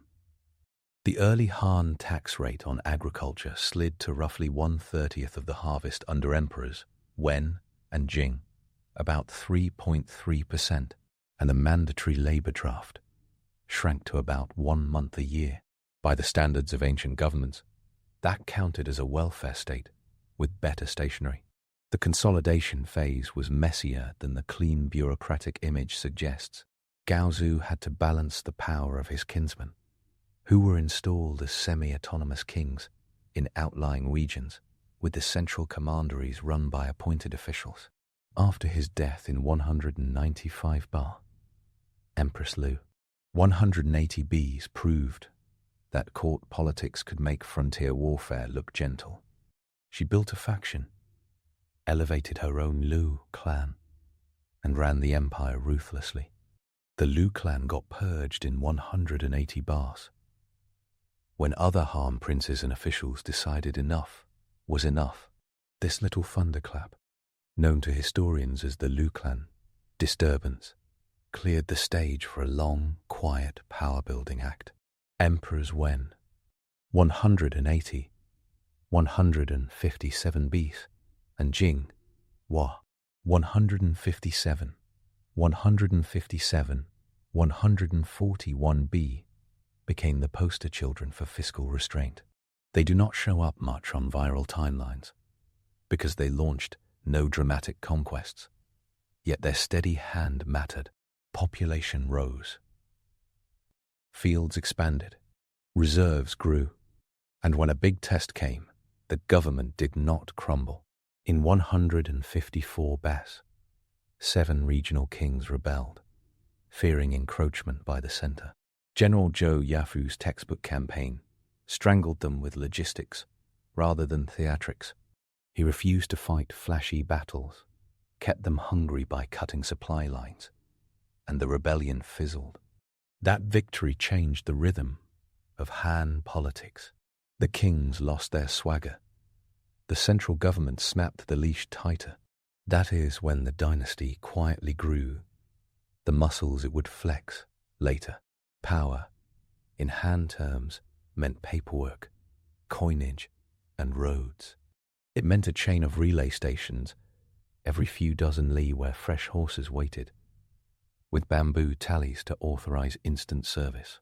It meant a unified bronze coin, the Wodhu, first cast in 118 Bech, a stubby little disc whose name literally meant 5 grains because of its weight. That coin would circulate in one form or another for 7 centuries, turning markets from Manchuria to northern Vietnam into part of one monetary conversation. It meant an administrative map that forsook feudal inheritances for officials moved on a schedule, judged by audits written on wooden slips. Frontier garrisons filled crates with reports about arrowheads issued, salt salaries paid, and beacons lit. And those crates still exist. Juyan and Xuanquan slip caches dug out of the desert in the 20th century. The bureaucracy did not just talk about control. It time-stamped it. Then came Emperor Wu. If the early Han were a budget-conscious startup, Emperor Wu, Y, 14187 Bs, was the venture capitalist who asked what would happen if the empire maxed out its potential, and then added caffeine. Under him, the court officially leaned into Confucian learning, thanks largely to the persuasive brilliance of Dong Zhongshu, who packaged Confucian ethics with a cosmic worldview of yin-yang and 5 phases, while keeping the heavy legalist toolkit within arm's reach. The Imperial Academy appeared in 124 By the 2nd century C it counted tens of thousands of students. The pipeline for officials, trained to quote the 5 classics at the drop of a hairpin, and calculate tax remissions without blinking. But the emperor's real addiction was expansion. To understand the expansion, it helps to picture the northern frontier. Grasslands roll like an ocean. The Xiongnu Confederation, a coalition of powerful nomadic groups, moved across that sea on horseback with compound bows that punched through armor. Emperor Gaozu himself had already tasted this reality. At the Battle of Beideng in 200 BC, getting boxed in by Modu Chanyu, the Xiongnu leader, and negotiating his way out with gifts and a marriage alliance. The Heqin policy. For decades, that was the tune. Silk and grain shipments, north, frontier markets cautiously opened, military clashes avoided when possible. Emperor Wu changed the playlist. In 133 Bai, a plan to ambush the Xiongnu at Maye failed. Yet the choice had been made. The Han went on offense. Generals Wei Qing and Huo Qubing led deep strike campaigns across the Ordo's Loop and into the Hexi Corridor, the long, narrow string of oasis towns that formed the geographic handle of northwest China. Those names matter. Wu Wei, Jianye, Juquan, Dunhuang. The Han turned that strip of land into a fortified highway.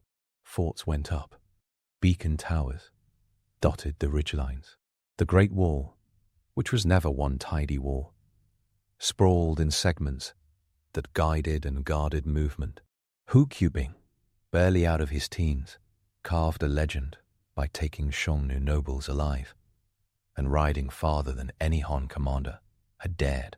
The Xiongnu began splitting between factions supporting peace and factions hungering for revenge. Every raid, every winter of famine on the steppe made that fracture wider. But wait, because expansion was not just about northern showdowns. To the south, over the mountains, and into the humid river valleys, the Han were breaking open doors that looked permanent.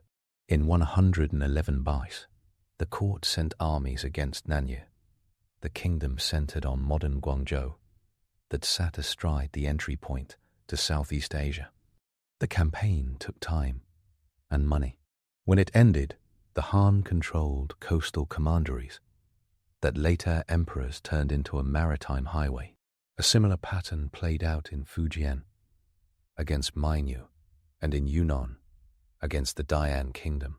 Excavations around Kunming have turned up drum, emblazoned bronzes, and tombs with a mashup of native styles and Han bureaucratic fingerprints. A clerk's seal here, a set of wonju, coins there, physical proof that officialdom had arrived with the army. The East felt it too. In 108 Bas, the Han dismantled Wyman Joseon in northern Korea and built commanderies, the most famous being Lelang near Pyongyang. At first, Lelang looked like a little outpost of the North China plain, transplanted to the Korean peninsula. Archaeologists have found Han-style brick, tombs, lacquer cups, and Chinese character inscriptions. Over time, the commanderies became pipelines, channeling goods and scribal culture, both to and from the peninsula and the Japanese archipelago. The deeper one looks into Yayoi period sites in Japan. The more Han coins and mirrors peek out of the soil, reminders that power radiated outward as metal and ritual prestige. And then there was the high drama campaign that gets told at every dinner party where ancient warfare fans gather. Ferhana, known to the Han as Daeon, the source of the so-called heavenly horses. The story begins with Zhen Chen, the envoy who left China in 138 Bas, got captured by the Xiongnu, escaped, and reached the Yuezhi in Bactria. His report, recorded by Sima Qian in the Shiji around 94 Bas, reads like a travelogue that accidentally launched a geopolitical project. He described grapes and alfalfa, markets thrumming in Central Asia, and horses that bled red from the shoulders during gallops. The blood later understood as a parasite-induced oozing, sounded apocalyptic enough to become a marketing slogan. Emperor Wu wanted those horses, and he wanted them enough to fight for them. In 104-101 BICE, with a logistical trail stretching back across deserts like a crocheted scarf, the Han sent Li Guangli to Ferghana. The first try flopped. The second bent the city of Urshi to a siege and forced a treaty. Horses were delivered. The Han accepted a dose of reality about the attrition of desert campaigning, and a new artery opened that funneled both animals and ideas back and forth.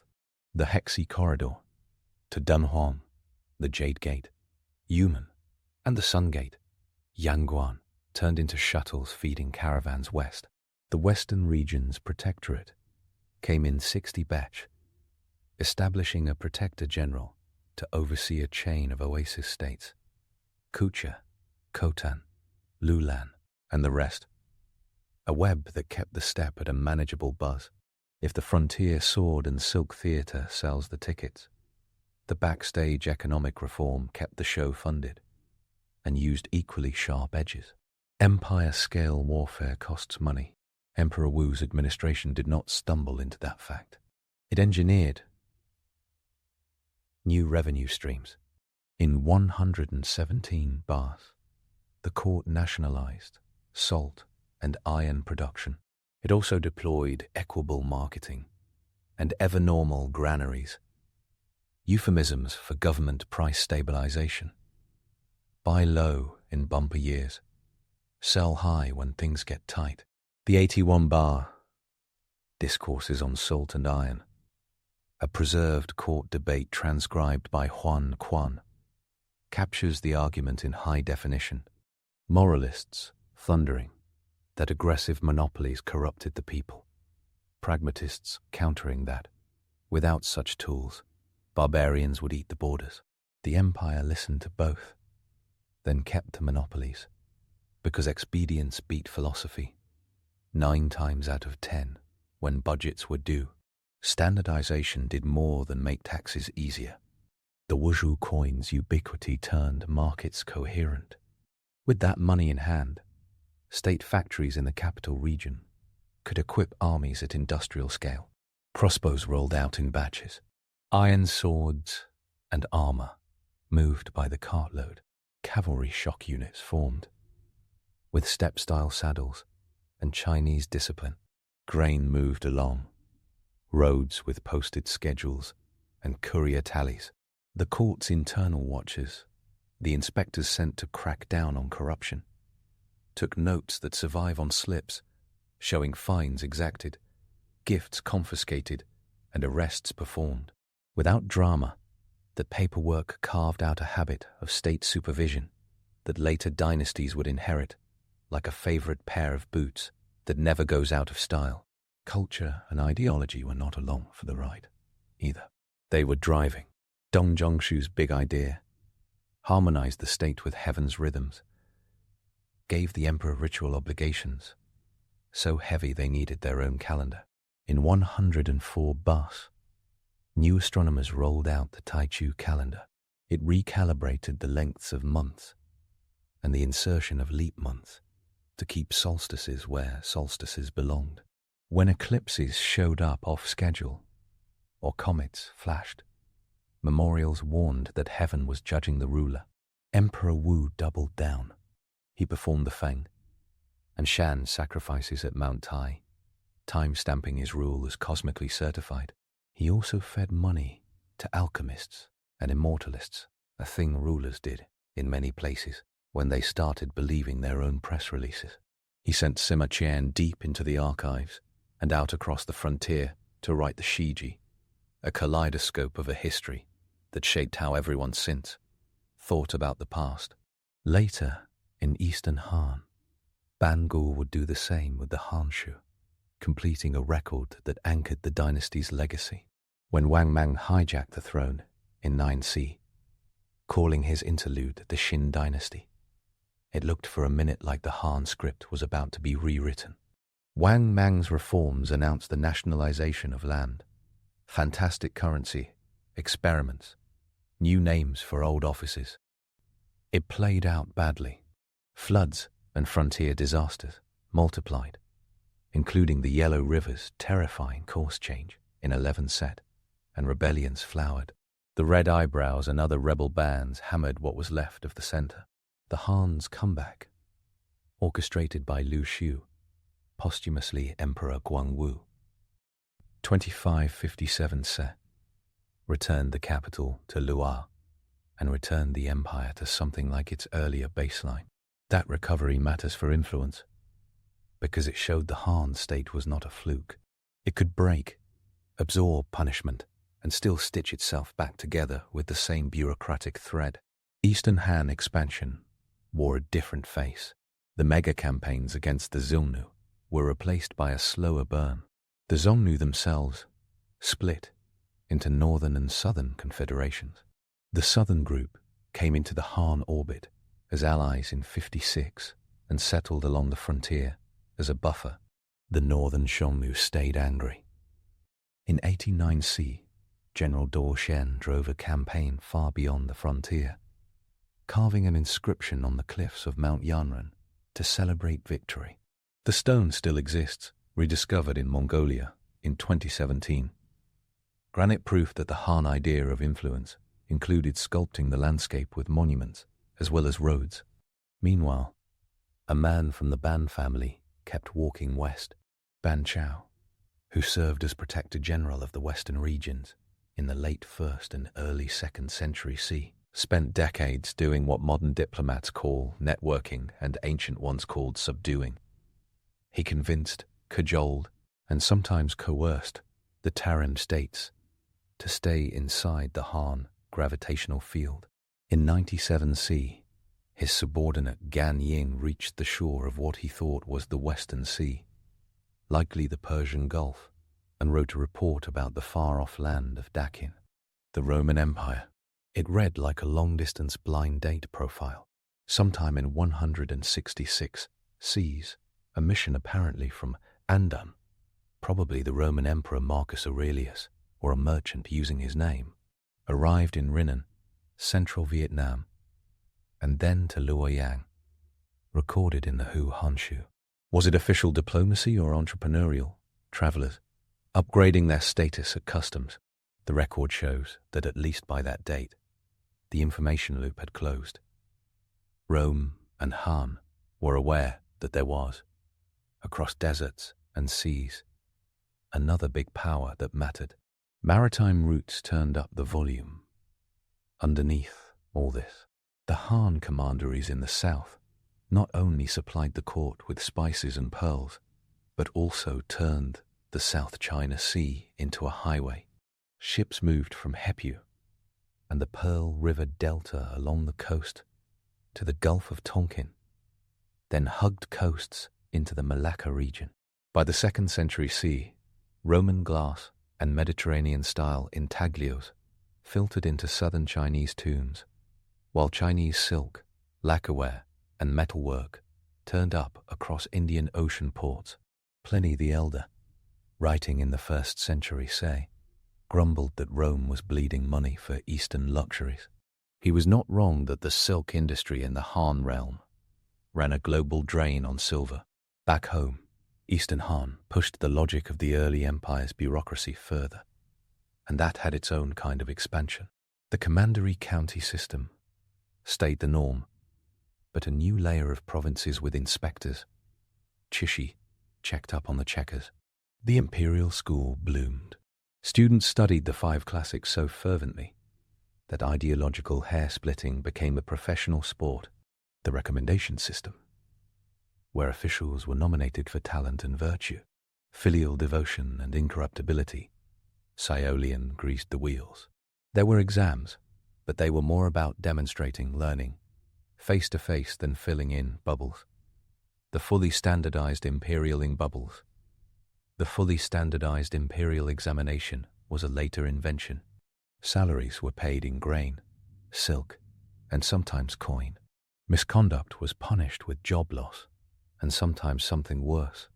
The system produced tens of thousands of officials, who could swap posts across the empire and still make sense of the ledgers on day one.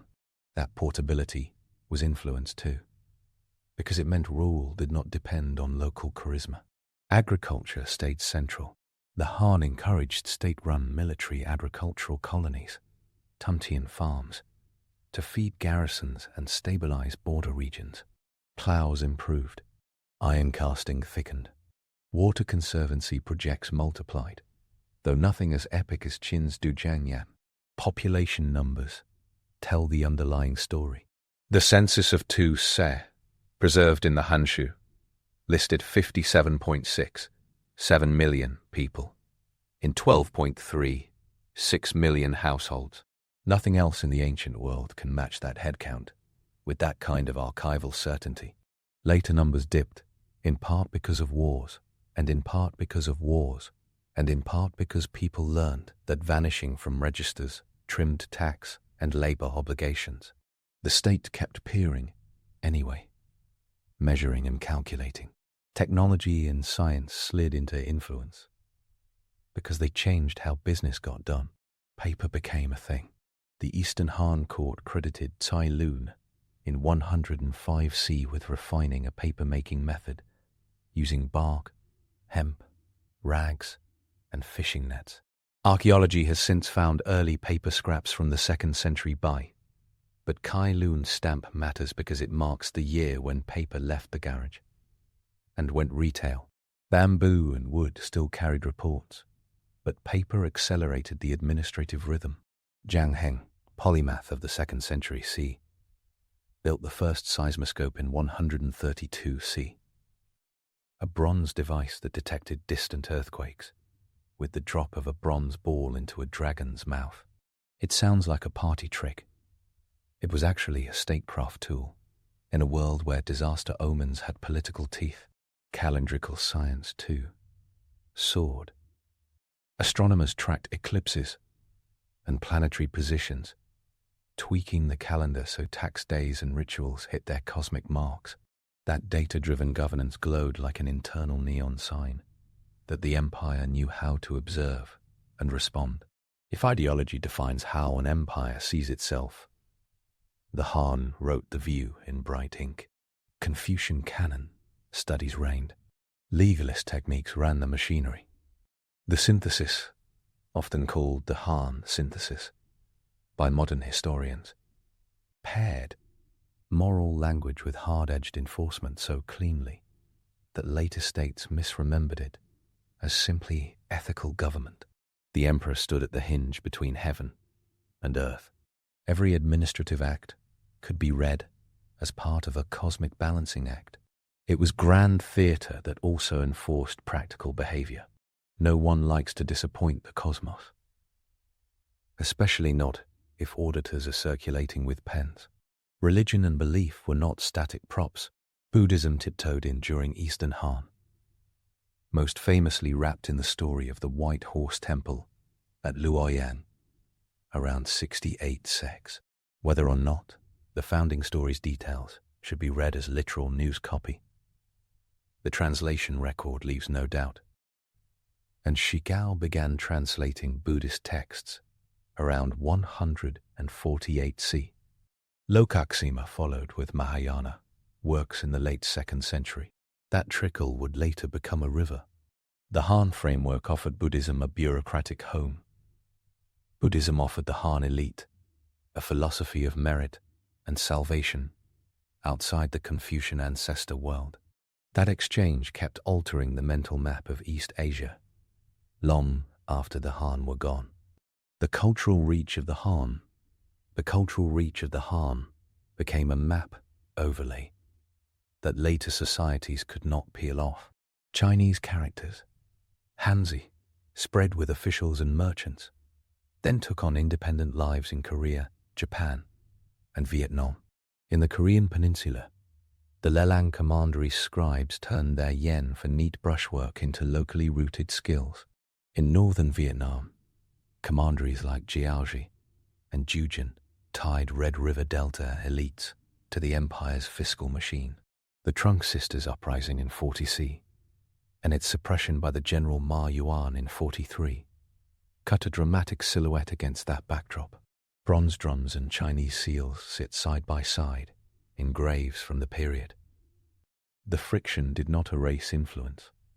It highlighted it. China's neighbors absorbed and reinterpreted what they wanted, sometimes under duress, sometimes in search of prestige goods and credentials, sometimes both at once. The northwestern frontier, the beating heart of Han expansion stories, built habits that would govern Central Asia for centuries. Oasis states learned how to balance nomad empires and Chinese empires by gaming gifts and tribute. The Han learned how to transform geography into policy by pouring soldiers and farmers into the Hexi corridor and beyond. Beacon towers signaled at night with fire and by day with smoke. The relay network turning danger into data at a rate that smoke. The relay network turning danger into data at a rate that startled newcomers.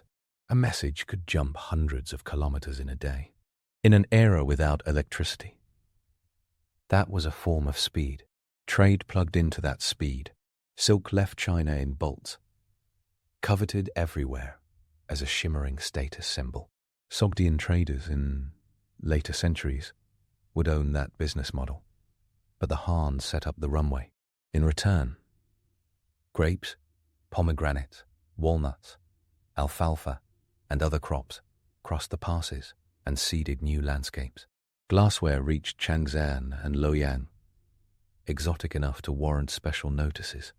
Metalwork came back, making artisans rethink techniques. Ideas leaked with the goods, horsemanship tricks, music styles, foreign deities that would later populate pantheons. The Silk Road, a term invented in the 19th century by Ferdinand von Richthofen, was a tangled set of routes, not a single paved road. But during the Han, its essential rhythms came together. Sima Qian's Shiji and Bangu's Hansu wrote these rhythms into history. The Juyan wooden slips recorded them as receipts. None of this floated on pure harmony. Frontier officials complained that gifts to the Xiongnu empowered them. Hekim marriages often involved sending princesses, not from the direct imperial line, but from cadet branches, a polite subterfuge that fooled no one and solved little. Smuggling bled border markets. Soldiers supplemented pay with grey zone trade. Wei Qing's and Huo Qubing's victories fed a cycle where conquests sparked the need for new garrisons, which sparked new supply needs, which sparked demands for more taxes and monopolies. The ancient version of subscription creep. The long campaigns sucked up men and horses, and the court never forgot to ask for more. Even at the peak of Han prosperity, the economy balanced on granaries that could tilt fast if harvests failed or canals silted. The emperor's household had its own gravitational field. Eunuchs and empresses' families, sometimes splashed as villains in historical texts that preferred scholar official heroes, manipulated patronage.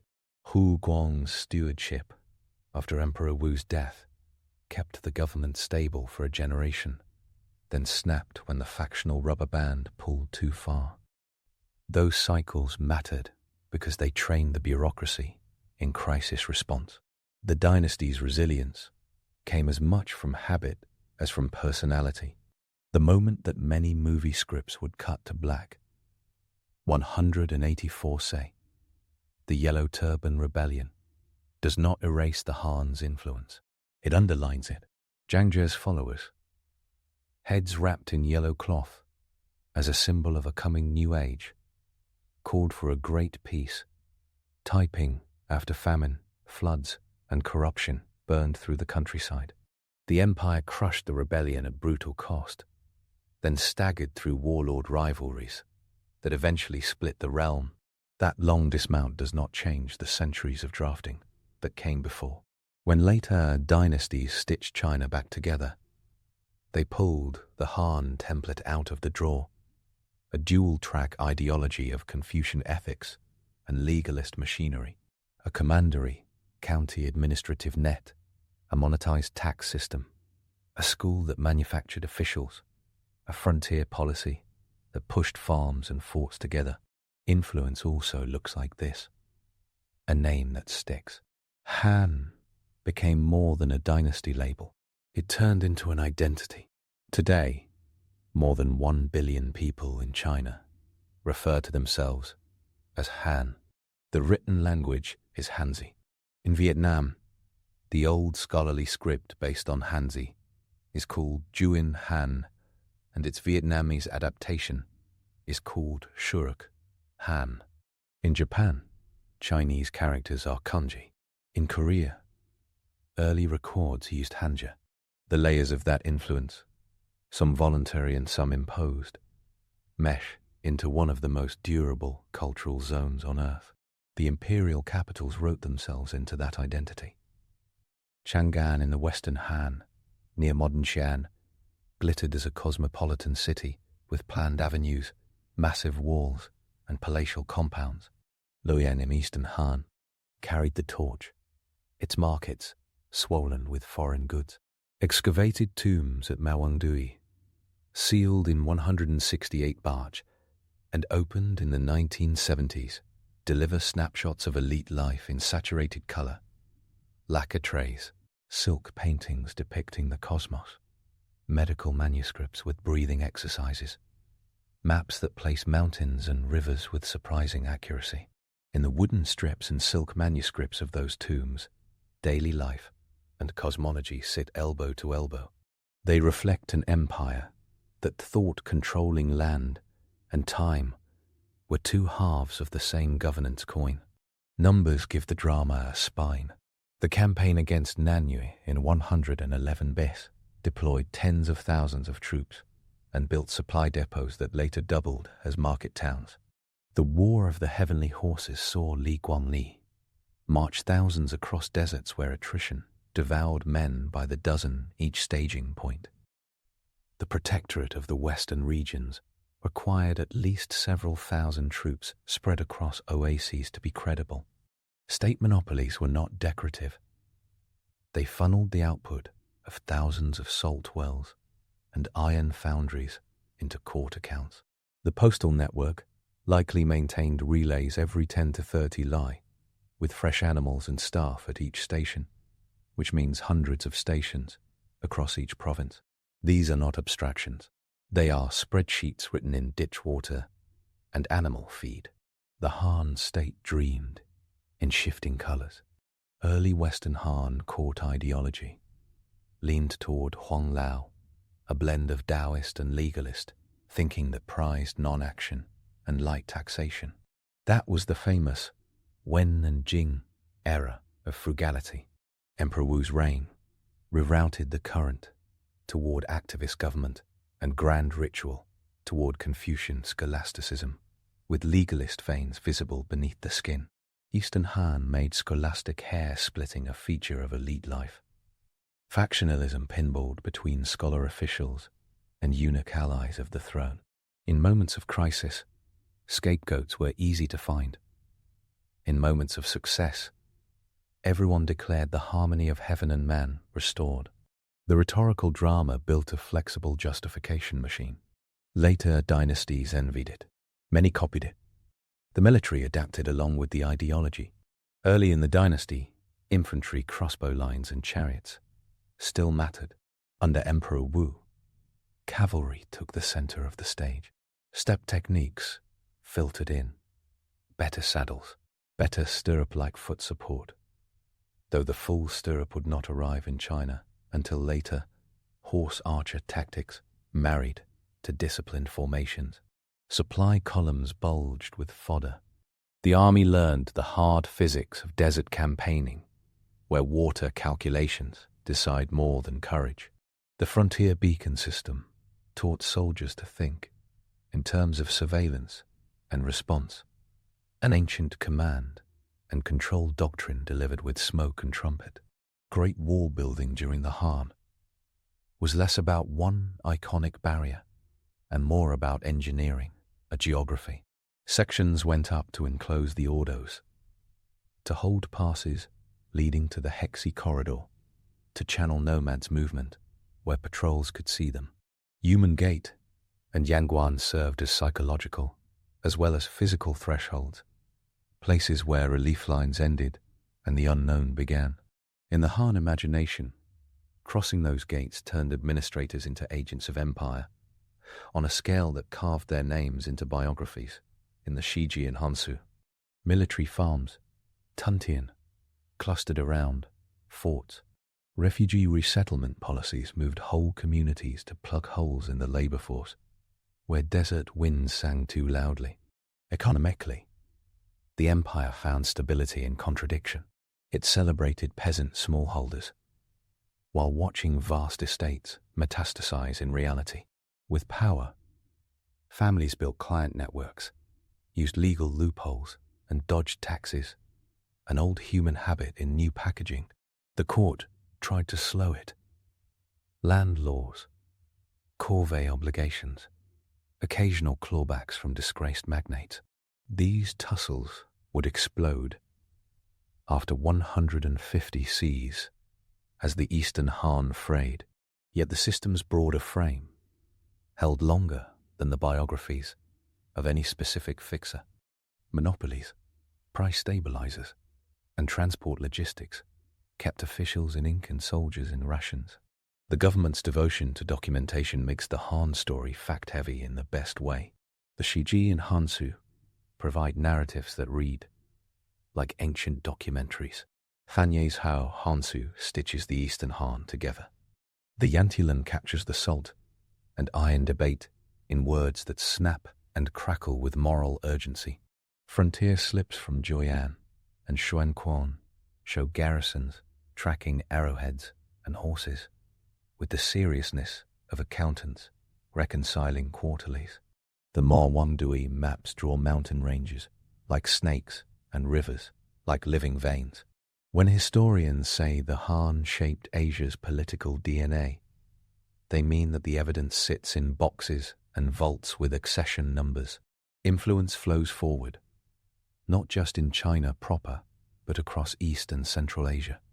In the Korean Peninsula, the shadow of the Lelan Commandery long outlasted its political life, seeding literate culture among elites who would later form their own states.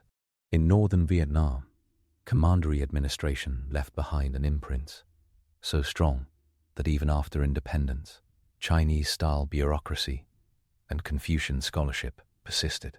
In the Tarim Basin, the rhythm of oases, looking north to steppe vassals and east to Chinese protectors, got wired into local strategies that other empires would inherit. In the steppe itself, contact with Han markets reconfigured power by turning silk into political currency. Whether or not later Huns were genealogically tied to the Sumnu, the idea of steppe confederations, living off and reacting to the pressure and pull of a sedentary giant, was not going anywhere. There is another layer to the Han expansion story that does not fit neatly into maps. It is about managing time and emotion at imperial scale. When emperors staged rituals, when calendars were recalibrated, when grain was distributed from ever-normal granaries after floods, the state taught people to expect certain rhythms of care and control. Eclipses or earthquakes became pretexts for moral reflection and policy shifts. Janheng's seismoscope was more than a cool gadget. It was a physical assertion that the capital could know what shook in distant provinces. That kind of surveillance felt magical. It also felt safe. Paired with very real punishments for theft and rebellion, the magic turned into muscle memory. When power faltered, the Han still managed to export method. The intellectual networks that argued in the capital about ritual minutiae also argued about disaster response and personnel policies. Their memorials and circulars, carved into bamboo slip packets, sometimes got lost in deserts and then got found by archaeologists 2 millennia later, making modern readers hear the voices of men who thought in terms of method. The sectarian groups that rose in rebellion also borrowed imperial symbols, twisting them for their own visions. The yellow turban's great peace, slogans and rituals looked like cosmic governance reimagined as grassroots salvation. Even dissent moved along channels the empire had dug. Tamper with the details all day. The macro line stands tall, from the Ordos to Yunnan, from the Ordos to Yunnan, from Liaodong to the Red River Delta. Han expansion stitched county seats and commandery capitals, forts and farms, markets and mail stations into a single administrative fabric.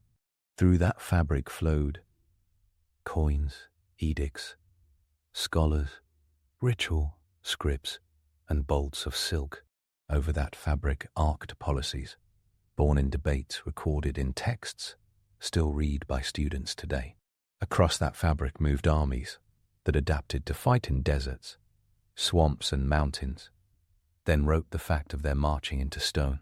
Beyond that fabric, out to Samarkand and the Gulf of Tonkin, travelled caravans and ships that fed the obsessions of elites on both ends of Eurasia. A few vignettes land the picture even harder. In 200 Bes, Emperor Gaozu walked out of a near-disaster at Baideng, trading silk and a princess for breathing room. That tactical retreat embodied the early Han instinct to buy time. In 154 Bas, Zhou Yafu's logistics made the rebellion of the 7 states into a lesson that would discourage over-mighty princes for generations. In 133, Wei Qing and Huo Qubing carved the Hexi corridor into a highway and yanked the Songnu's southern flank back. In 111 Bais, the fall of Nanyue cracked the gate to the South China Sea. In 108 Bas, the Korean commanderies wrote the empire's name into the peninsula's archaeology for centuries. In 101 Bes, Li Guangli's bleeding march to Dayan proved that the court would hemorrhage men and silver for military horses that symbolized more than cavalry. They symbolized the empire's will to project itself. In 60 B, the protectorate of the western regions made the Taring Basin into a backstage where emissaries, merchants, and spies all shared shade. In 81 Bai, the discourses on salt and iron aired the empire's soul in committee, then codified its fiscal reflexes. In 2 Se, the census wrote the population in a number, so solid it still anchors textbooks. In 89 Se, the stone at Yunnan stamped Eastern Han into the steppe. In 97 Se, Gan Ying's westward reach sketched Rome into Chinese consciousness as more than rumor.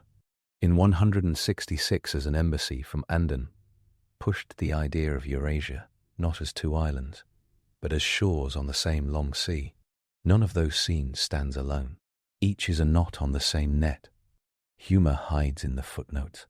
Emperor Wu's obsession with immortality potions reads less like spirituality and more like an expensive wellness trend.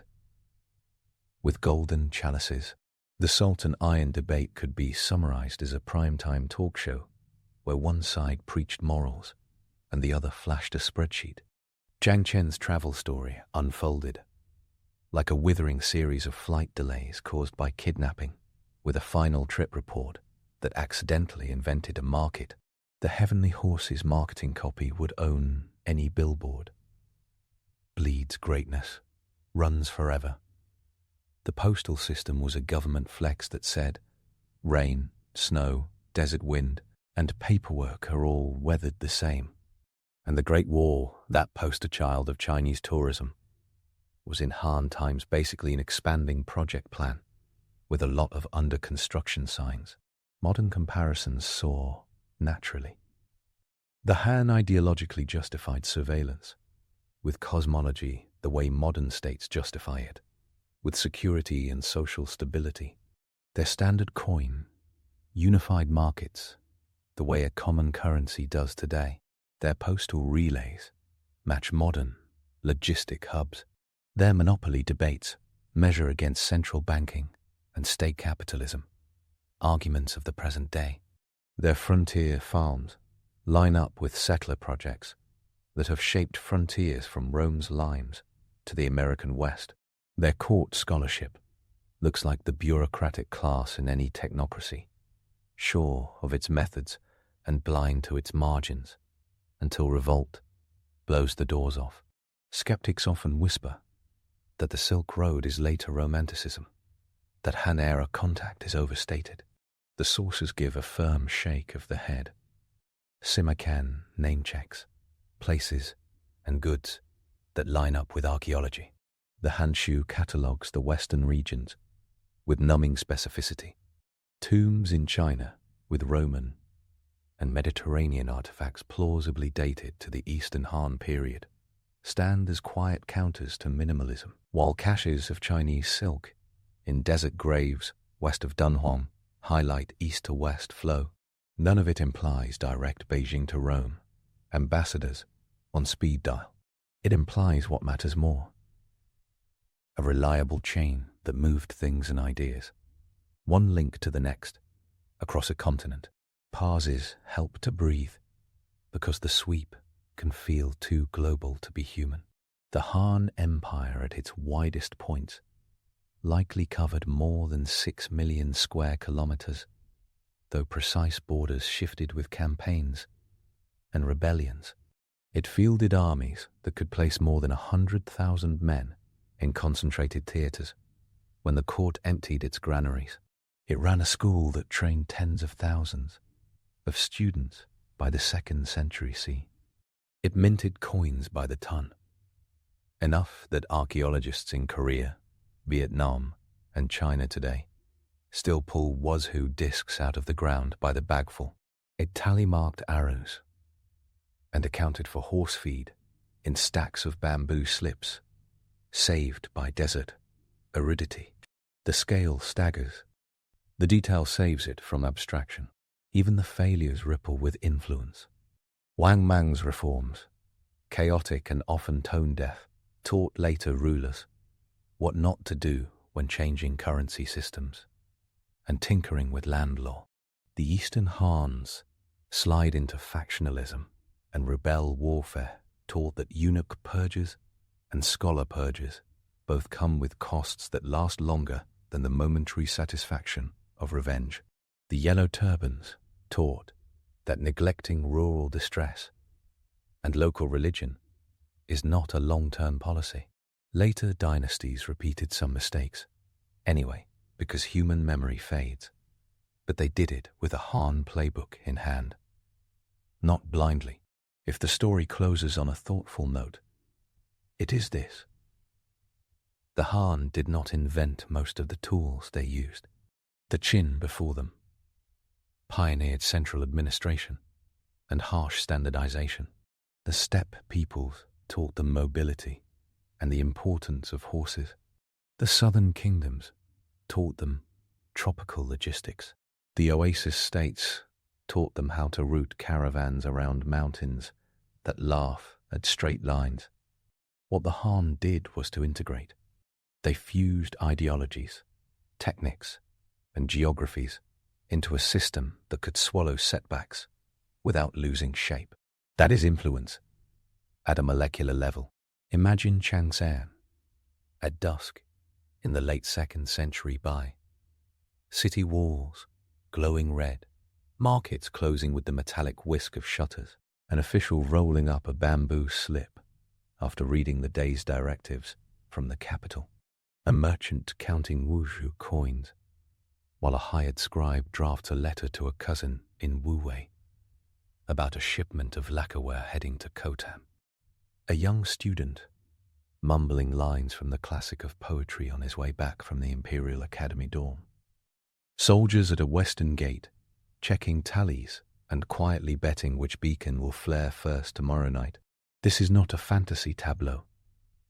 It is a composite built from texts and tombs, slips and steals, slips and steals. The details come from the Shiji, the Hansu, the Hu Hansu, from digs at Mawangdui and Julian, from the Yanran inscription, from the Yantiolun debate. But wait, the most telling piece sits in the modern lexicon. When people in China today call themselves Han, they echo an empire that turned its brand into an identity. The dynasty's expansion and influence laid down administrative hardware and ideological software still running, updated 1,000 times but recognizable at boot. Its armies carved highways into deserts. Its scholars turned weather and stars into calendars and policies. Its coins greased deals from Liaodong to the Red River. Its horses bled red across the far sands and came home like trophies. Its tax rates and monopolies sparked argument that feel modern. Its rituals stitched legitimacy to cosmic rhythms like a contract out of time. Every later dynasty that mattered in East Asia piloted a Han-shaped ship. Some painted it in Tang brilliance or Song subtlety. Some sailed it across Mongol winds or Manchu tides. The hull remained. The Han built it. That is expansion, measured not just in kilometers, but in centuries. That is influence, measured not just in copies of classics, but in habits of government and imagination. It makes sense that the dynasty shares its name with the people who trace themselves to it. The Han turned empire from a one-generation bet into a civilization-wide habit. On any given day in the Han world, a postal rider swung into a relay station. An official drafted a memorial arguing for or against salt, taxes. A soldier patched a beacon tower wall, and a merchant at Chang'an bargained with a stranger whose journey had begun in Bactria. All of them were living inside an idea so big it still casts a shadow. Let's dive into our next piece, the achievements of Empress Wu Zetian, China's only female emperor. In 690, a 60-something widow walked into the audience hall at Luoyang and did something the entire Confucian instruction manual said never to do.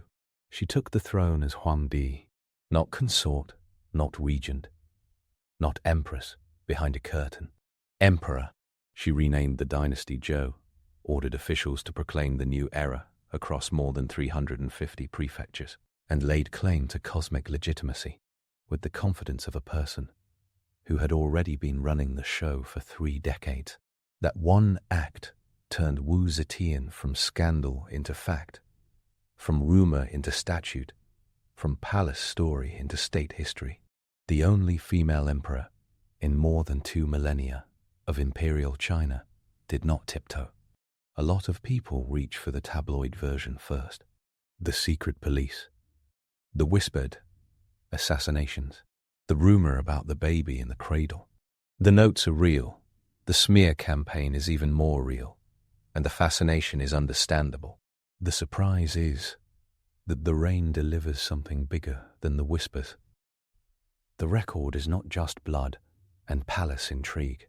It is irrigation, edicts, and exam quotas, frontier garrisons and translation teams, giant ritual architecture, and a brand new Chinese character for her own name. It is an empire made more meritocratic, more centralized, and more literate, with a capital that staged cosmic theater in timber and stone. The older chroniclers tried to bury that lead. She wrote policy, while they wrote rumors. Start before the throne, because the runway matters. She was born in 624 in Wenshui, Shanxi, to Wu Shiwa, a timber merchant who climbed into officialdom under the Sui and early Tang. She learned to read and write solid classical Chinese when many elite men still hired scribes. At age 14, in 636, she entered the harem of Emperor Taizong as a 5th-rank concubine, a Karen. That palace had a library and horses. She took both seriously. She handled documents and archives. And she rode. She watched a genius of administration at work. That is not romance material. That is career training. When Taizong died in 649, she followed custom and went to a Buddhist nunnery at Garnier Temple. The surprise cameo came from Li Ji, Taizong's son and successor, now Emperor Gaozong, who brought her back to court. In 600, and in 655 she became Empress, displacing Empress Wang. The sources that hate her most insist she engineered the fall with maximum cruelty. The new book of Tang and the Ziji Tongjin compile every cutting anecdote they could find. The part about murdering her own infant to frame a rival is a late embellishment with no contemporary evidence, and it screams smear in neon. Hostile compilers in the Song Dynasty wrote that story down with satisfaction. Archaeology and court documents give no confirmation. The politics of the Guanlong aristocracy, not a cradle, did most of the damage.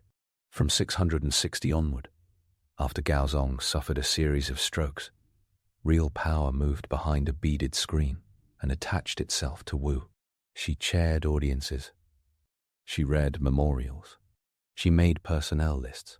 She turned the exam system from a polite ornament into a hiring funnel. The KO exams had existed for decades, but aristocratic pedigree still controlled the top. She put her thumb on the scale for test scores and talent over clan connections. Year by year, the number of Jinshi degree holders climbed. In 600 and 692, 58 candidates passed the Jinshi exam. In 693, 80 did. Under her, a peasant's grandson could, with the right essays, end up drafting imperial edicts. The old Guanlong faction hated every line of that spreadsheet. The poor and the talented did not. She played a long game with paperwork. She introduced or regularized formal channels that undercut gatekeeping. She set up a metal petition box near the palace gate, a literal drop box for memorials and even anonymous accusations. The old Book of Tang mentions it with disdain. Officials called it the box for accusations. She called it access. It was the 7th century version of a comment section, with the same hazards and the same promise. Gossip came in. So did fresh names. A shoemaker's son with crisp handwriting could toss in a memorial and, if the prose sang, find himself in the censorate by the end of the month. Not hyperbole. That is exactly how some mid-ranking officials entered central government during her rule. Merit sounds cleaner than it looks up close, but it still works better than birthright. Dairenji is the poster child of this machine. He rose under her patronage, served as chancellor, and developed a habit of recommending competence.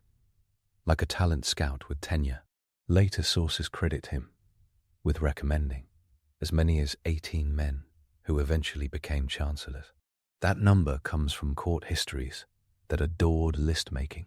It puts a hard count on the power of one official, with both courage and access to an emperor who took recommendations seriously. Dairenji also talked her out of some executions and urged her to recall exiled princes, proving that the back channel could run both ways. In the historical imagination, he gets mythologized into a Tang Dynasty detective. His resume works just fine without the smoke machine. Her institutional redesign did not stop with resumes. She moved the political center of gravity to Luoyang, the eastern capital, and made it the primary seat. That put the court closer to the Grand Canal grids and the grain moving north from the Yangtze. It was logistics as statecraft. Then she built the Mingtang, or Bright Hall, rose at Luoyang by 688, 689, a triple-storied ritual complex that staged the emperor's ritual unity with heaven and earth. The building followed ancient Zhou cosmology and fresh Tang swagger. Wooden colonnades, painted beams, a vast ceremonial dais where the ruler performed rites for each season and received envoys. Inscriptions and later descriptions preserve the plan. Art historian Nancy Steinhardt has mapped out how the Mingtang fused Han and Zhou models into late 7th century architecture with imperial theatre scale. This was not one more palace, it was a legitimacy engine. She also left a permanent selfie on the limestone outside the city. The Fengxian temple at Longmen, carved mostly in the 670s, contains a colossal Vairocana Buddha, more than 17 meters high. The courtiers saw the face and whispered woos features into it. No carved label confirms the rumor, but the timing, patronage, and style make the connection hard to resist. Emperor Gaozong and Empress Wu sponsored the project and devoted a staggering amount of labor and cash. The deity is the cosmic Buddha, source and reflection of all Buddhahood, centered with a fresh fullness in the cheeks and a confident calm at the mouth. Connoisseurs of subtext have been nodding for 1,300 years. Even if the resemblance is simply in the eyes of the beholders, the money still flowed from her court to that cliff. Buddhism, under her, was not just art, it was policy. Confucian loyalists, who reached for the grievance drawer every time she breathed, grumbled about monks and sutras in politics. She went ahead anyway. In 693, she ordered the construction of Great Cloud, Dai'im temples across multiple prefectures, to enshrine the Great Cloud Sutra, which proclaimed the divine authority of a ruler protected by a heavenly queen. In 600, she sponsored a monumental translation of the Avatar Saka Sutra, the Huoyan Jing, in an 80-fascicle version by the monk Sixananda, who came from Khotan. The Huoyan thinker Fazang directed the project and composed eloquent expositions under her patronage. This was not cheap. Translation teams needed stipends, paper, brushes, and quiet rooms. Printing technology would not arrive for another century. These were hand-copied libraries. She bought the ink because the theology was politically priceless. The teachings pictured a cosmos of interpenetrating realities and sovereign central vision. A well-run empire nested neatly inside that metaphor. She also understood the emotional economy of omens. If a phoenix showed up in a farmer's field, a courier showed up at court. Edicts recorded auspicious grains with improbable shine, and two-headed calves with impeccable timing. Critics rolled their eyes. She counted the headlines. Portents signaled heaven's approval. When a regime is new and female in a world that claims femaleness disqualifies sovereignty, cosmic thumbs-ups are not garnish, they are oxygen. The part everyone either loves or hates lands in personnel. She empowered people outside the old families. She elevated women to roles beyond consort. Shangguan Wana became the literary nerve center of the court, drafting edicts, editing imperial collections, and conducting palace literary salons that terrified mediocre poets.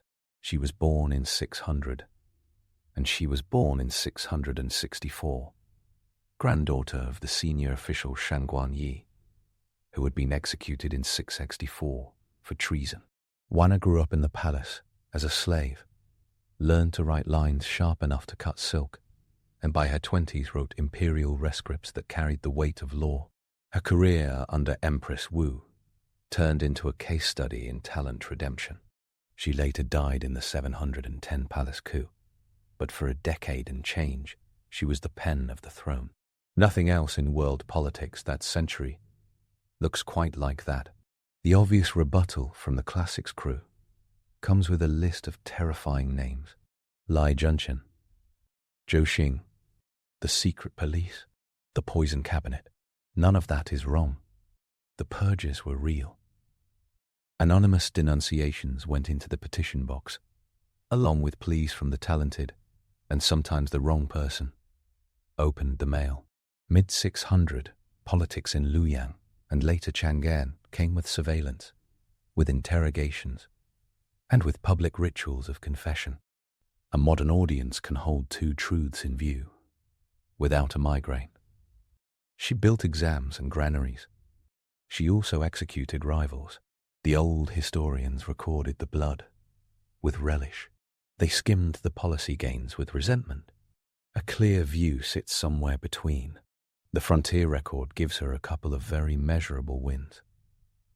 In 692, her generals recaptured the 4 garrisons of Anxi in the Tarim Basin. Kucha, Khotan, Kashgar, and Kashgar from the Tibetan Empire. That moved the Tangju footprint back into Central Asia after years of Tibetan advances. The Protectorate General to pacify the West got a second life. 7 years later, in 702, she created the Baiting Protectorate in the northern Tian Shan region to backstop the grip on the routes. Baiting at Ting Prefecture, Jimsa, existed on paper and in garrison logs. Everything ambitious in Tang. Foreign policy relies on taxes meeting horses. She paid for both. West of Dunhuang, the trade lanes thrummed again under her seals.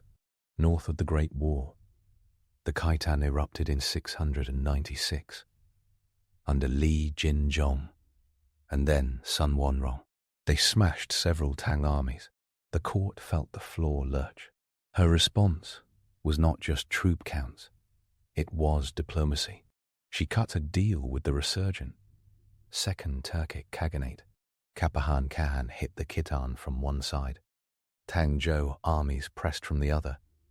And in 697 Sun Wanrong was killed in a Khitan internal revolt.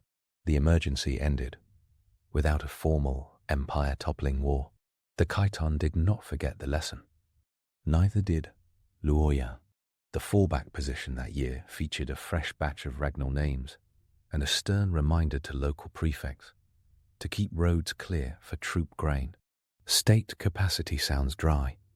It is also the difference between a frontier scare and a dynastic obituary. The guts of her regime look best in budget and granary policy. She leaned hard on the ever-normal granaries and their price stabilization mission. The model existed since the Han, but the maintenance suffered under negligent rulers.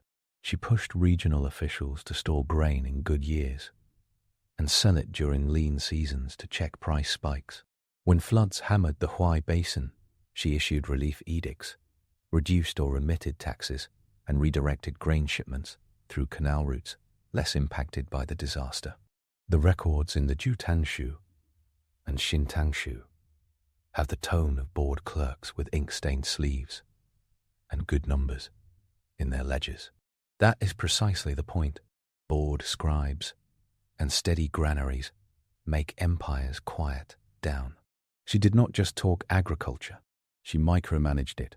Edicts from the late 680s and early 690s pressed prefects to expand irrigation, repair dikes, and open virgin fields under the equal field system. She ordered silk-producing prefectures to promote mulberry planting for sericulture. She lightened corvée, obligations for widows and for men over 60, tightened definitions of taxable acreage, so landlords could not hide estates under family cloaks, and cracked down on Buddhist and Taoist monasteries that registered huge tracts as tax-exempt without real religious use. Name a dynasty that never tried that trick. Her auditors showed up with abacuses. Her darndest habit might be language. She invented and promulgated a set of new Chinese characters, the so-called Zetian characters, including the now famous time for Zhao, used in her chosen personal name. The character stacks sun and moon above the character for empty sky. It is cosmic, theatrical, and clever. The total number of her new characters is debated. Some sources count around a dozen. Others record more than 30 in circulation during her Zhou. Not all of them lasted. Scribal inertia and later rulers eventually pruned them. But for a while, official proclamations paraded these creations, as if the empire needed a new font pack to match its new sovereign. A critic can sneer. A linguist can applaud. Both are right. The calendar told the story too. She cycled error names at a rate that makes modern software updates look restrained. Tianshou from 600. Dianshou from 690 to 692. Changsha from 692 to 694. Wansui Tongtian from 695 to 695 to 696. Then back to formal sounding names like Chang'an from 701 to 704. Each change synced to policy initiatives, ritual acts, or political mood. There was method in the churn. Every new era name splashed a banner across the empire. The post stations copied it onto proclamations. Prefects held ceremonies. Villagers heard the new phrase at the market. An era name is a naming ceremony for time itself. She made sure time served her. Numbers anchor the achievement story best when they track people. The official household registration of the mid-Tang is a moving target, muddled by geography and evasion. Even so, the arc is clear. The registered households hovered around 3.8 million in 652. By the early 8th century, they crossed past 6 million. Part of that rise comes from better registration, part from demographic recovery, part from expanded control of territory. She governed across the bump. She did not invent prosperity. She shoved the system to measure it. Academics like Philip Kuhn and Dennis Twitchett prefer the phrase centralizing development for her reign, a line that sounds like it puts itself to sleep by design. Behind that line sit poems and careers. She toppled the old Guanlong aristocracy's near monopoly on high office by using the exam system as a hydraulic press. Up-and-coming families from the southeast, Shandong, Jiangsu, Zhejiang, moved into central posts in Luoyang and Chang'an because their sons excelled at regulated prose. That shift rearranged the map of power for centuries.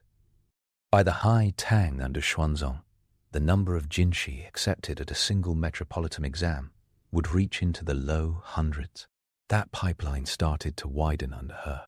The myth debunking has to walk through the door at some point and pay the bill.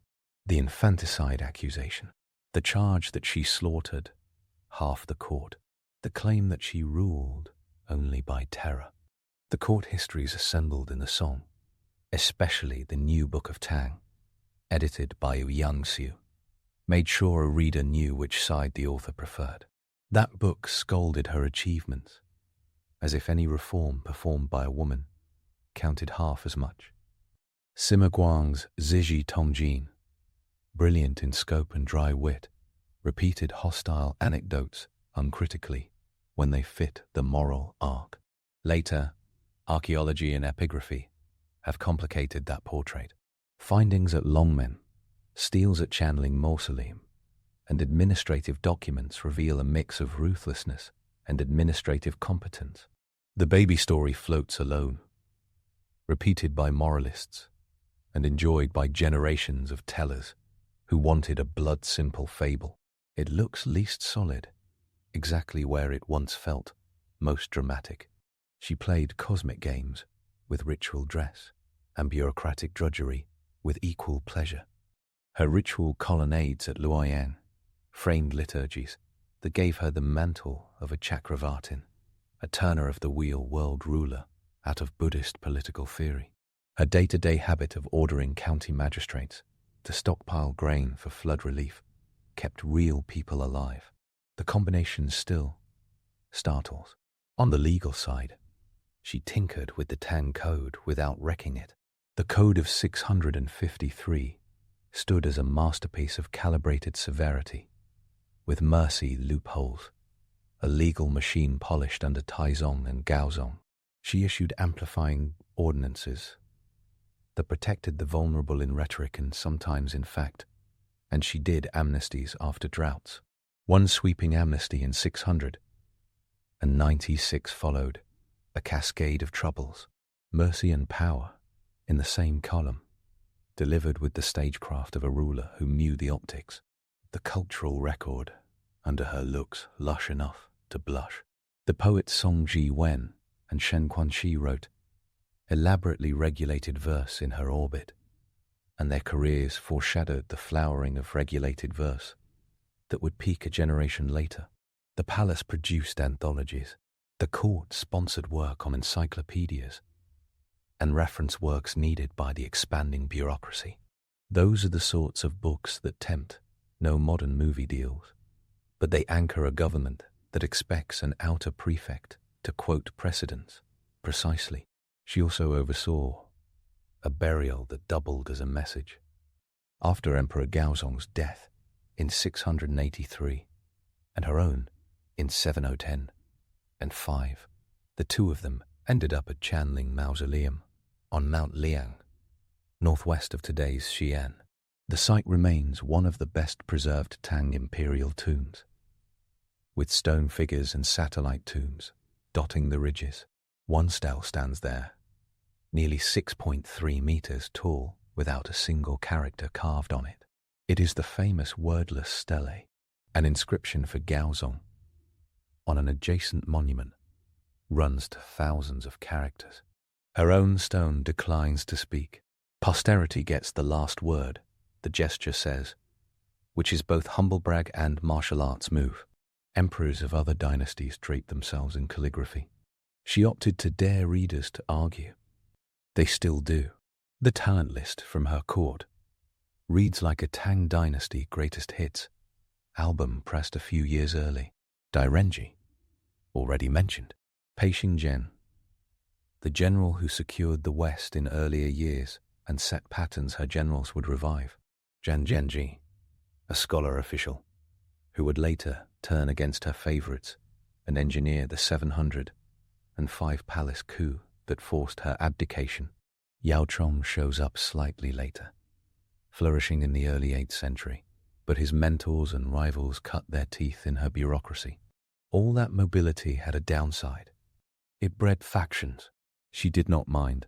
Factional competition served the ruler. If the ruler kept the scoreboard, even foreign relations with Japan and Silla traveled through her calendar. The Japanese court sent embassies in 702 and 704 that addressed her as Emperor of Great Zhou. The Silla court in the Korean peninsula played nice and pricked the Tang at intervals, as usual. The letter traffic is measurable. The gift lists are recorded. The tone is clear. The East Asian diplomatic world that had formed under the Sui and Tang did not fall apart because a woman took the throne. Her seals signed it into continuity. Her most controversial administrators, Lai Junchen and Zhou Xing, deserved their reputations. They led investigations that used torture and piled confessions to the ceiling. They terrified the capital. Her defenders point out that she dismissed or executed secret police heads when they overstepped or overstayed their usefulness. The line between caution and brutality in 7th century court politics was a frayed rope over a canyon. She walked it in iron shoes. For the infrastructure nerds, the canal records and bridge repairs that pepper her reign matter more than statues. Luoyang's location on the Luoyang's location on the Luoyang's location on the Yangtze to flow north to the capitals. When silting or flood hit, she sent orders and work crews to dredge channels and repair locks. The Grand Canal had several main sections, Yongji, Tongji, and others. Her court kept them open.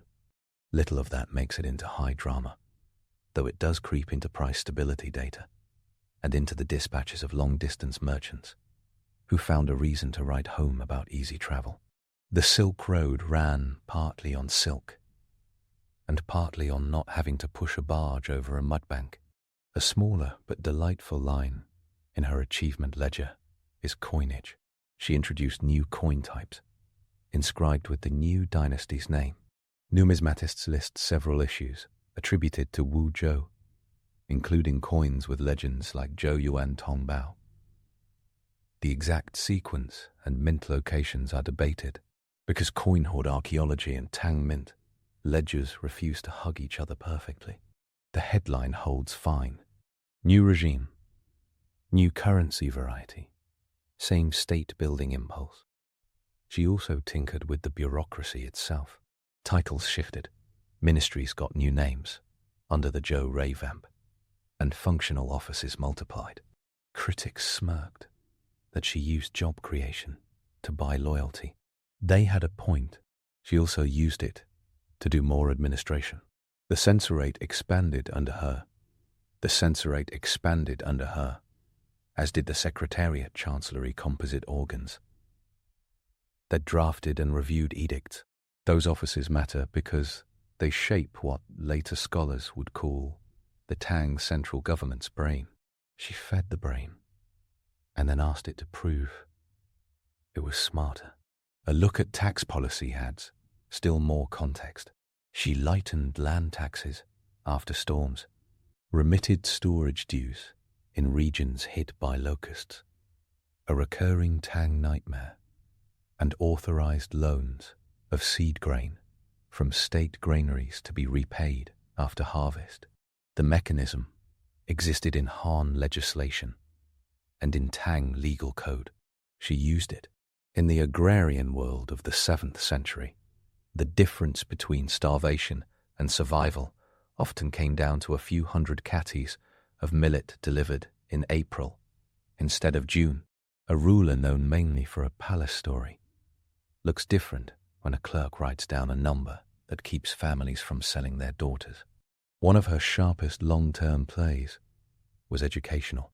By expanding the exam system's status and throughput, she seeded a cultural habit that would later become the imperial orthodoxy. The Tang had both the classics-focused Mingjing exams and the more literary Jinshi exams. She raised the prestige of the Jinshi, which tested regulated verse and prose composition, skills required for drafting and evaluating official documents. That decision rippled far. Every poet-scribe who trained under that rubric trained the one after. Song Dynasty exam culture, with its enormous influence, looked back to late Tang refinements. Looked back to Wuzhou precedents, and the myth-making continues.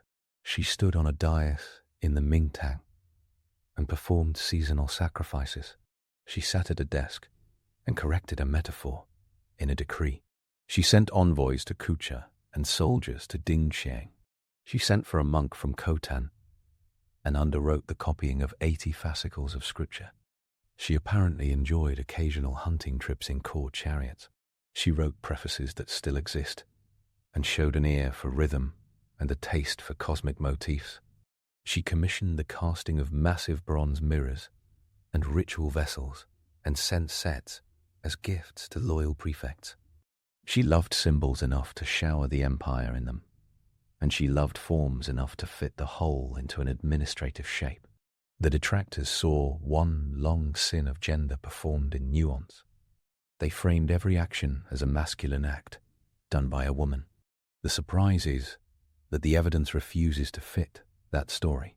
She operated within the Tang framework, using its codes, its ministries, its exams, and its granaries more aggressively than most. She also pushed room open for women inside that machine. That duality is not a contradiction. It is the definition of working with a structure, instead of against it. Shangguan Wana wrote laws and poems because the throne both needed her hand and allowed it. Princess Taiping gathered a prince's factional power because the court no longer treated female stature as strictly ornamental. These precedents terrified later moralists. That fear sparked the retaliatory slander that followed. The late reign gets messy. After decades of competence, the emperor in her 70s leaned on two brothers, Zhang Yizhi and Zhang Changzong. Handsome, sycophantic, and allegedly talented in music and cosmetics, They monopolized access. They made enemies. The court simmered. In 705, Jiang Jin and a circle of older officials executed a well-timed coup, killed the Jiang brothers, and forced her abdication in favor of the restored Tang Emperor Zongzong. She died later that year, on December 16th, 705, aged around 80, one by East Asian count. The wordless stele waited up on Mount Liang. The word count on her legacy was already a contest. The legacy categories are simple: administrative centralization and meritocratic recruitment, frontier stabilization, and diplomatic flexibility. Buddhist patronage that achieved both spiritual cultural brilliance and political legitimacy. Public works that kept grain moving and prices in check. Cultural production that raised the quality bar for poetry, prose, and state scholarship. Linguistic flair that left permanent marks in characters and in her own chosen name. Karl, an architecture of legitimacy, still studied by scholars who climb the Mingtang's footprint on paper. A tune that dares the visitor to decide. Specific case studies bring the abstraction home. The 4 garrisons of Anxi in 692. The Baiting Protectorate, created in 702. The Jinshi acceptance lists of 692 and 692 and 693 that jump into higher double digits after years of lower quotas. The Avatasaka translation project in 695. The Dayan Temple program in 693. The box for petitions at the palace gate that turned into a 7th century clearinghouse for talent and vendetta. The granary remissions after Huai floods. The coin issues under Zhou banners. The Mingtang's completion in the late 680s with its ritual cap of legitimacy. These are dates and data points, not speculation. She also left behind a masterclass in political branding. The maneuver to rename the dynasty, Zhou tapped into revivalist nostalgia for the ancient Zhou, which Confucians painted as a golden age of ritual and civil governance. The court looked like a costume drama put on by people who wrote the script. She backed it with bodies in offices and grain in bins. That blend of theatre and ledger is how empires hold. The old books add footnotes that feel like coded winks. The old book of Tang and the new book of Tang list long lines of officials who served under her and then prospered under later Tang emperors. The insinuation is that they survived. In spite of her, the data says they learned under her and carried the system forward. Sima Guang, who deplored her gender and her politics, still recorded her administrative decisions because he had to. His Ziji Tongjian is a chronicle first and a sermon second. The chronicle wins whenever the record gets clean enough. A final scene because monuments carry messages. The Mingtang had burned down once and been rebuilt. It stood in Luoyang, square on a raised platform, with triple eaves and alignments marking the seasons. On ritual days, the emperor ascended, performed the rite of the south, the east, the west, and the north, then returned to the center. The watchers knew what that meant. Ruler as axis, world as wheel. This was the architecture of the Avatasaka in timber. She commissioned it with practical pride. Then she ran a meeting about irrigation the next morning. The achievement list ends up looking unromantic to those who come for the scandal. It forces the record to hold precision. She recruited through exams. She hired a poet to write edicts. She reclaimed the Tarim garrisons. She cut taxes when locusts hit. She built a ritual hall and a cosmic Buddha. She created new characters. She ran a comment box. She crushed rebellions, sometimes with brutality. She governed for decades, and left a state others could run. In a political culture that claimed male monopoly on sovereignty, that is not a footnote. That is the story. The joke hidden in plain sight sits at Chenling, in stone taller than a basketball hoop. The stele, without words, shrugs at every take. Confucian moralists described her with synonyms for chaos. Modern admirers brush too much polish onto the bronze. The stone says nothing and glares down the slope. The stone knows that a price stabilization edict from 694 did more for real people than 100 quips. The stone remembers the tar after a summer rain in Luoyang and the canal barges marching north with grain for winter. The stone holds the angle of the afternoon sun falling across a face at Longmen with a mouth that looks very slightly amused. She remains China's only female emperor, a fact that cements her reputation in drama first and policy second. The record rewards the flip. The policy kept the granaries firm enough for Xuanzong's later golden age to light up. The frontier work in the 690s ensured that the Silk Road did not die. The exam expansion seeded a literati culture that would dominate China for a millennium. The Buddhist translations enriched global philosophy and art. The architectural experiment turned cosmology into brick and beamed performances that lesson planners can still teach on a field trip. Every dynasty wanted to claim it, returned to the ancient Zhou's rectitude. Only one ruler renamed her state Zhou, and then ran it with the confidence of a spreadsheet artist who liked ritual. The conclusion writes itself, without a chisel. She governed. She engineered merit where clan once ruled. She carved legitimacy in timber and limestone. She did not flee the smear machine. She outlasted it. The best evidence for that sits in plain numbers and stubborn buildings. A poet's pen, a monk's sutra, a granary's ledger, a general's marching order to the Tarim. The story lurks there, waiting for anyone willing to look past the rumor to the receipts. A sharp closing note for anyone standing at Chenling and looking up at the blank face of the wordless stele. The word count is 0. The dataset nearby is dense. Year 692. Anxi reclaimed. Year 695. Huayan translation. Year 697. Chitin crisis contained. Year 702. Baiting created. Exam lists in 692 and 693 expanded. Relief edicts in flood. Years recorded in clerk's minuscule script. The court histories still fume.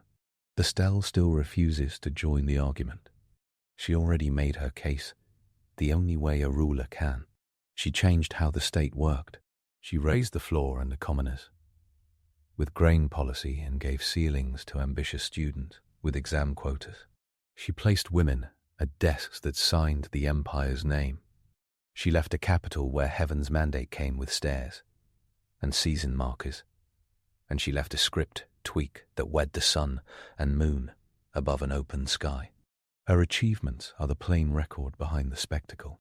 The spectacle guaranteed attention. The record earns respect.